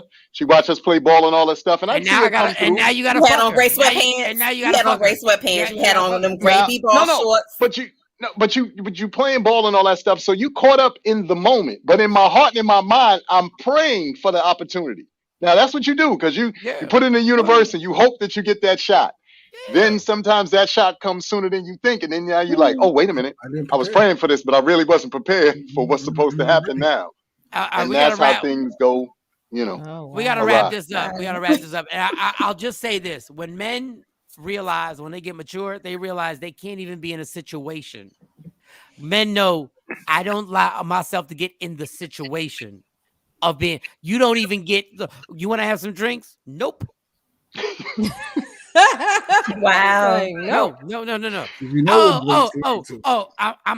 I'm working on this. Can you help me work on this after work? No, I can't. I can't be. Men know you can't be in that situation. You have to stay away. You know what it's like when people are allergic to like peanuts on the airplane, and if somebody on the airplane is allergic to nuts or anything, nobody on the plane can have nuts. Nobody. They tell everybody nobody can have nuts. That's why they have what is it, pretzels now, and cookies. Yeah. No vaginas around me while we're by ourselves. None. I'm not hanging out with you. None. I don't need any vagina around me if we're just by ourselves. Oh, you just weak. No, I didn't recognize it was that difficult, though. I didn't realize that either. It was that difficult to say no or to turn down. No. It's like, but I'm good. It's not so much that it's difficult. Like he said, first of all, in theory, this is just men. We look to conquer every damn thing. Right. We just do that. That as much as we, see you as friends, see you as coworkers, That does not mean we're not scheming. Now, we may not ever say anything. We won't ever do anything. But trust and believe there's been a moment where we thought to ourselves, you know what? It could go down. Yo, that's you're just the way absolutely we're wired. right. We could be, let's say there's a snowstorm, right? I love Mo and Shawnee. I'm not staying in a hotel. If there's one hotel room, there's one hotel room left. I'm sleeping in the lobby. Like, or I'm sleeping on the floor. I'm sleeping on the floor. Like, I'm gonna put a blanket. I'm like, why are you sleeping on the floor? I said, because my dick don't need to be anywhere near. And don't cross this line. Yeah, and I need it got a signal and it can smell. Yes, real talk. And I'll have Stacey on FaceTime. I'll say, Stacey, I'm gonna put you up here, face right here. Yes, Mo and Shawnee are on the bed. I'm on the floor. I'm on the floor. Because my dick don't give a fuck about nobody. My dick don't care. My dick don't care about nobody. My dick don't care about families and messing up relationships. Heck, not until after the fact. My dick is who is what this? Did you get us into? Look what you done did. What did you get us into? I said no. You said yes. Now we here. Like we work together. My dick. Let me tell you what I think about you working together. I don't give about working together. All right, Amir, thank you so much for being a part of the show. I don't think we didn't get to sexy Mo, but hey, we had a good time. That's all right. Allegedly tomorrow. Everybody, enjoy your day. Love me for who I am, not who you want me to be, because I can never be that and understand there's only one thing in life that's guaranteed. It will end. So enjoy every minute, every second. You fight for everything in your life. Fight for your happiness and never let somebody take that from you. All right, y'all. Yeah, fight for your relationship. Black dysfunctional ass. Unless it's a snowstorm and then Shawnee is or Mo is. All right, never mind. Goodbye. Talk to you later. Michael, Shawn, and the Takeover Legends, where the truth hurts, but also makes you laugh. Baby, tap in.